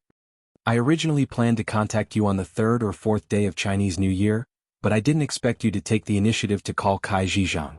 The Military Discipline Committee notified me and directly asked you to come over. Don't be afraid. It's not a bad thing. It's a good thing. Don't be nervous. Relax and have a good chat with the comrades from the Military Commission for Discipline Inspection. As long as I'm here, you can say whatever you want to say. Just say it from the bottom of your heart. She reminded him that everyone in Yi Qian was trustworthy and that there was no need to hold back. Yi Qian, who understood, nodded gently. She did not show any signs of fear even when she saw the leader of the Military Commission for Discipline Inspection. Commander-in-Chief Xia had specially rushed over to calm Yi Qian down. When Yi Qian was brought in, he directly sat in front of the surveillance camera, turned on the microphone and said, "Just say whatever you want to say. There is nothing to hold back." The leader of the Military Commission for Discipline Inspection, who was in charge of recording the conversation, glanced at the Commander-in-Chief and laughed. "Old Xia, are you afraid that we will bend the law for personal gain? I feel very assured with you all in charge. A military academy student facing a group of leaders will definitely feel a little pressured. I will counsel her a little." Commander-in-Chief Xia, who had turned off the microphone, sat down calmly. His calm words made the leader of the Military Commission for Discipline Inspection fall silent. Chapter 1993. Yi Qian's mental fortitude was excellent. She wasn't afraid of the Military Disciplinary Committee leader. Especially when she heard that Commander-in-Chief Xia could talk to her, she became calmer. "Please sit, classmate." The military rank of the leader who came in was not low. He was a colonel with 2 bars and 4 stars. He was the highest rank in the military and had a certain amount of power. He didn't walk in with a straight face. Instead, he smiled and introduced himself. "I am Tan Bin, the person in charge of asking your mother some questions. I was also the political commissar of your mother's company before she entered the military. Now, I work in the political department and am also one of the committee members of the Military Disciplinary Committee." Yi Qian didn't sit down. She saluted first and said, "Greetings, Chief." Then she waited for Colonel Tan to sit down before she sat down. "You are very similar to your mother." Colonel Tan carefully looked at the military cadet in front of him and smiled. "Your mother was the sharpshooter in our company. At that time, the gun equipment was not as good as now. There were no sights or correctors. It was just a plain rifle. Aiming at the target depended on the crosshairs on the gun. Martyr Sun Xueqing was not ordinary. She hit the bullseye the first time she practiced shooting. She shocked me and the regiment commander at that time. We thought she had hit the bullseye. We let her shoot 5 more times and she hit the bullseye again. Wow, she was amazing. She was a true female sharpshooter." The regiment commander and I asked Martyr Sun Xueqing if she had practiced shooting before. In the end, your mother gave us an unbelievable answer. Yi Qian, can you guess what answer she gave us? Yi Qian's heart was burning when she heard about her mother's past achievements. She didn't expect her mother to be so outstanding when she was a recruit. It seemed that she had inherited her mother's strengths. That was why she had the marksmanship that even the devil and Q King praised. She shook her head and said softly, "Chief, I can't guess. The time I spent with my mother was too short. I don't even know her as well as you do." This made all the leaders who heard her feel sad. She didn't know her mother as well as other people. Their hearts were heavy. Colonel Tan sighed heavily. That was indeed the case. "Your mother told us that she has sharp eyes and is very good at threading a needle. She thinks that the bullseye is the eye of the needle that she wants to thread, and the bullet is the thread in her hand. Combined with the key points of target shooting that the instructor said, it's easy for her to hit the target." It was indeed an unbelievable answer. Yi Qian was flabbergasted when he heard it. Using target practice as a go-between, his mother was indeed a talent. Her expression made Colonel Tan laugh out loud. That's right, that's right. At that time the regiment commander and I had the same expression as you. I've been in the military for so many years, and your mother was the only one who told me about it. The conversation between the two could be heard in the monitoring room. The stern-looking commander-in-chief Xia tapped his fingers on the table. Martyr's son Xueqing had such talent. It was no wonder that Xiao Ye's talent was so high. It could be seen that there was a saying, the student surpasses the master. Originally, he thought that Martyr's son Xueqing had sacrificed herself in battle. But after the army erased her life story, he suspected that there was something else behind her sacrifice. Otherwise, he wouldn't have directly asked the military commission for discipline inspection to investigate. He even suggested that only one team leader and one executive officer conduct a detailed investigation, and then the general secretary would be in charge. To be able to erase the life story of a martyr without being discovered by the military, this person was not simple. Chapter 1994. He said to the Major General who was the backbone of the military commission, Old Song, if the military commission does not investigate this matter thoroughly, we will be letting down all the martyrs who sacrificed for the country and the people. We will be even more ashamed of our military uniform. Old Song, not only the troops but also the backbone and generals. I have received a lot of anonymous reports recently. Some troops are really ridiculous. There are more officials than soldiers. The heavens were high and the emperor was far away. They were sure that they were far away and the relevant departments would not be able to monitor him. They are bold and presumptuous. They don't do anything practical and only seek personal gain. Old Song, when did the military commission send an inspector? Major General Song was once the director of the political department of the Linchuan military region. He was also one of the leaders of the military commission. Hearing this, he said solemnly, It's time to clean up. If you didn't report the matter of Martyr's son Xueqing to the military commission, all of us here would be in the dark. The superiors are not strict and the subordinates are incompetent. Our mistakes in work caused a righteous martyr to be humiliated like this. Who can tolerate it? The higher-ups are already paying close attention to this matter. We intend to investigate in secret first, gather all the evidence, and arrange the replacement personnel in place. We will make a clean cut. Commander-in-Chief Xia was also one of the members of the military commission. However, because of the relationship between Yi Qian and Xia Jinyuan, he chose to avoid suspicion. Hearing this, he nodded and said, I'll leave it to you. The Navy, Army, and Air Forces have to be reorganized properly. Otherwise, the military commission will be useless and useless. The higher-ups have given us a death order. If we don't investigate the matter of Martyr's son Xueqing properly, the few of us will report it to the entire military and apologize. Major General Song watched closely and asked Commander-in-Chief Xia, Yi Qian is still a military school student, but her information is encrypted. Old Xia, what are you guys doing? Only the secretary of the military commission had the authority to look at her information. The leaders and committee members did not have the authority. Although Yi Qian was a reserve member of the Snowfield Brigade, her information was classified and not just anyone could check it. Commander-in-Chief Xia smiled and said, Although she is a military school student, she is not simple.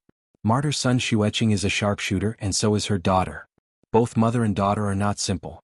They are heroines in the army. Major General Song sighed with some regret after hearing this. If Martyr's son Xueqing is still here, she must be very relieved. Colonel Tan said the same thing in the meeting room. If Martyr's son Xueqing was still alive, she would be very pleased. You have completely inherited her merits and become a very outstanding soldier.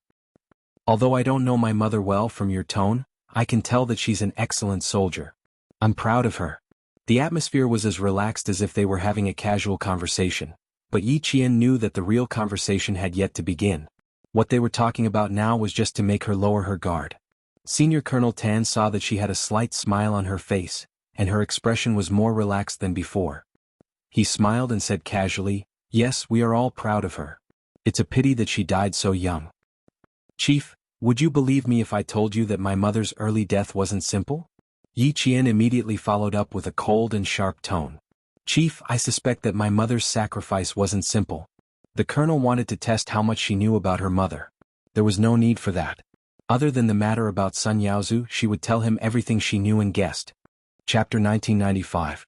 Senior Colonel Tan, who really wanted to test her, sat up straighter and looked sternly at the military academy student who said, Newborn calves are not afraid of tigers. At this moment, Senior Colonel Tan no longer had a smile on his face. On the contrary, his expression was so cold that it seemed to twist the air around him. Yi Qian, how much do you know? He asked again.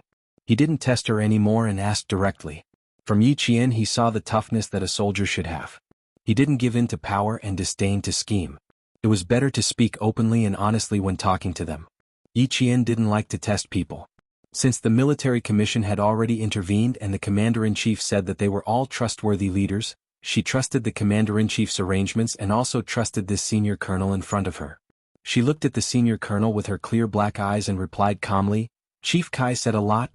In addition to the guesses I had in the past, I know a lot. This time, I suddenly came to the military commission and saw you and the two figures that flashed past the door. I'm even more certain that the person who killed my mother is of a high rank. Otherwise, why would the leader of the military commission be alerted?" Senior Colonel Tan crossed his arms on the walnut desk. He was surprised and asked in a low voice, "From what I know, Chief Kai didn't say much." "Yi Qian, how did you guess?" "He didn't say much. I just needed to say the main points." In the face of the senior colonel's domineering aura, Yi Jian replied calmly, "Now that I have the main point, I can think about it on my own and come up with my own guesses.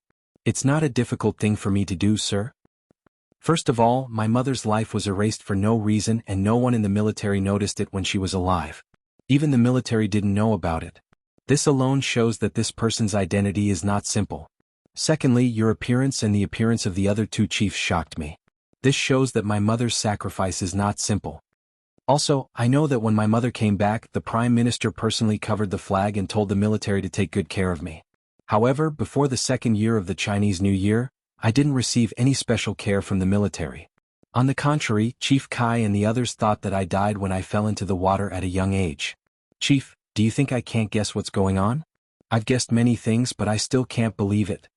He had guessed many things but he still couldn't believe it. It was a few simple and calm words, but they made all the senior officials who heard it feel extremely heavy in their hearts. Even so, she still believed in the army and her country. Therefore, although she had guessed many things, she still did not dare to believe it. Commander-in-Chief Xia and Major General Song's faces sank. How could they disappoint the soldiers who were loyal to the country and the army? Absolutely not. "Old Xia, no matter how big the scope of this matter is, let's work together and get to the bottom of it." Major General Song clenched his fists and slammed the table angrily. He said sternly, "I don't believe that we can't find the truth after a strict investigation." He was the leader of the investigation team.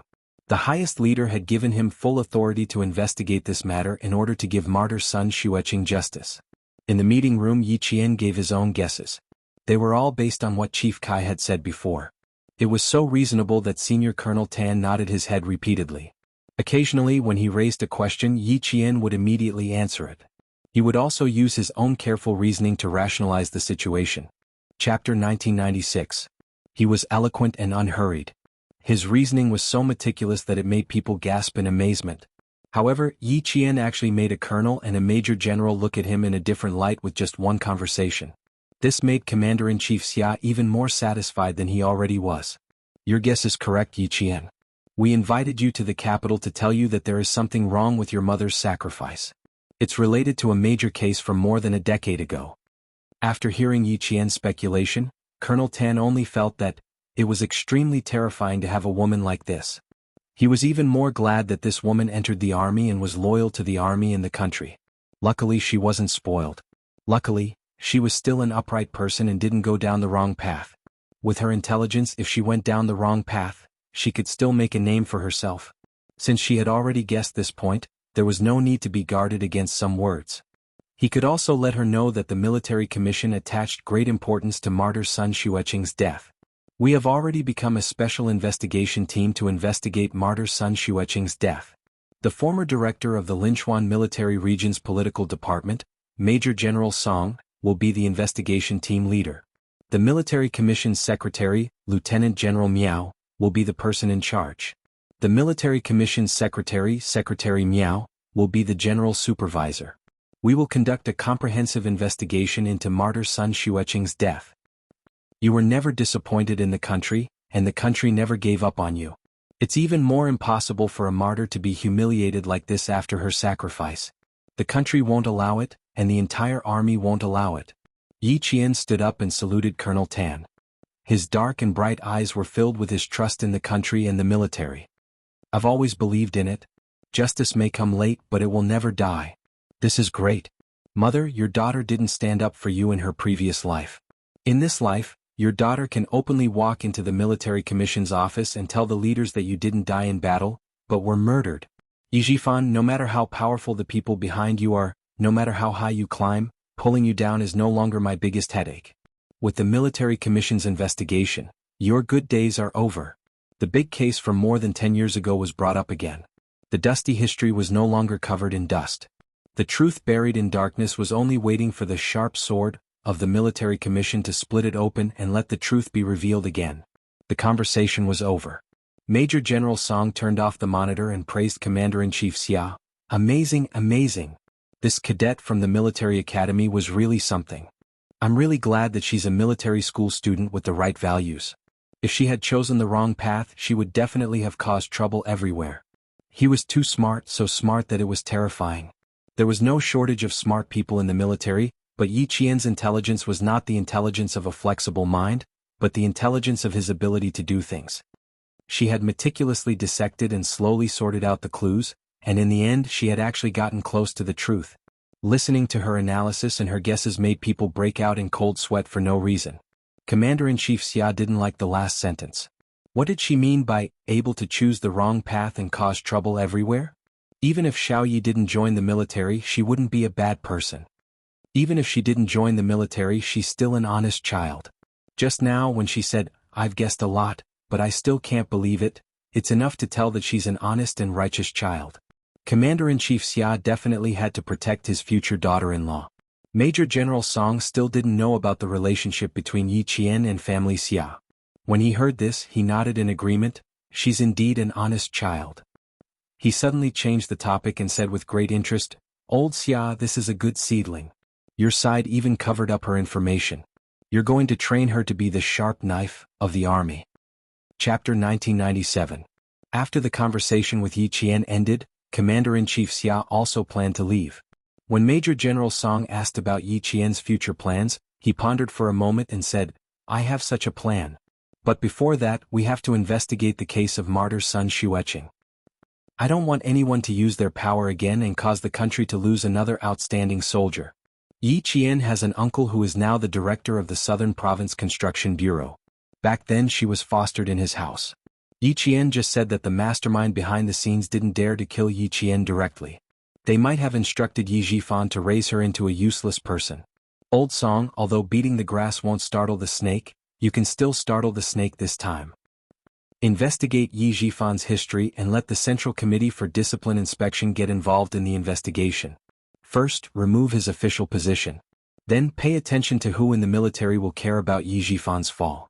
Then, we should be able to lock onto the target. Then, with this target as a coordinate, we'll start an investigation on the target's connections. At the same time, we'll be able to find out which big tiger is responsible for harming the country and the people of the army that Sun Xueqing was in. Major General Song thought about it for a while and nodded. "What you said is a good idea. Okay, I will have a small meeting with them and plan out the follow-up step by step. It won't be difficult for the Central Committee for Discipline Inspection to get involved." The Legal News newspaper started to publish reports about officials' corruption and bribery last year. Let them go to the southern province to investigate. Yi Qian didn't know that Commander-in-Chief Xia's words had caused Yi Jifan's career to come to an end. She walked out of the meeting room and pursed her lips. She seemed to have made up her mind and asked Senior Colonel Tan, who had ordered the guards to come over, "Chief, can I ask you something?" "Yes, why not? Ask away." Senior Colonel Tan, who had a good impression of Yi Qian, smiled and said, "I've already told you everything about your mother. If you ask again, it won't be easy to answer." Yi Qian shook her head. "No, it's not that. I'd like to ask Chief Kai. Is he doing well?" They had been talking about her mother just now, so she didn't dare to interrupt. "Kai Zhizhang, he's doing well. Don't worry, he'll be fine. He just needs to stay for a few more days. There are also a few comrades who have a good relationship with your mother and are investigating together with Kai Zhizhang. They haven't come yet. When they come, we can ask them some questions and then let them leave." With Colonel Tan's words, Yi Qian was relieved.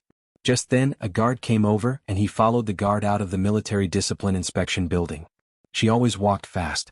Commander-in-Chief Xia only chatted with Major General Song for 2 minutes before she saw Colonel Tan walking over alone. "Where's Xiao Yi? Gone?" Colonel Tan saluted before replying, "She just left. I asked the guards to send her away. Is there anything else you need from her, Commander-in-Chief?" "Yes, I have something to ask her. Go look for Old Song. He's still waiting for you." When Commander-in-Chief Xia heard that Yi Qian had left alone, he quickened his pace and led the guards outside. It was the new year and he hadn't given her a red packet yet. As for the old mansion, he wouldn't make things difficult for her for the time being. She would definitely feel uncomfortable following him there.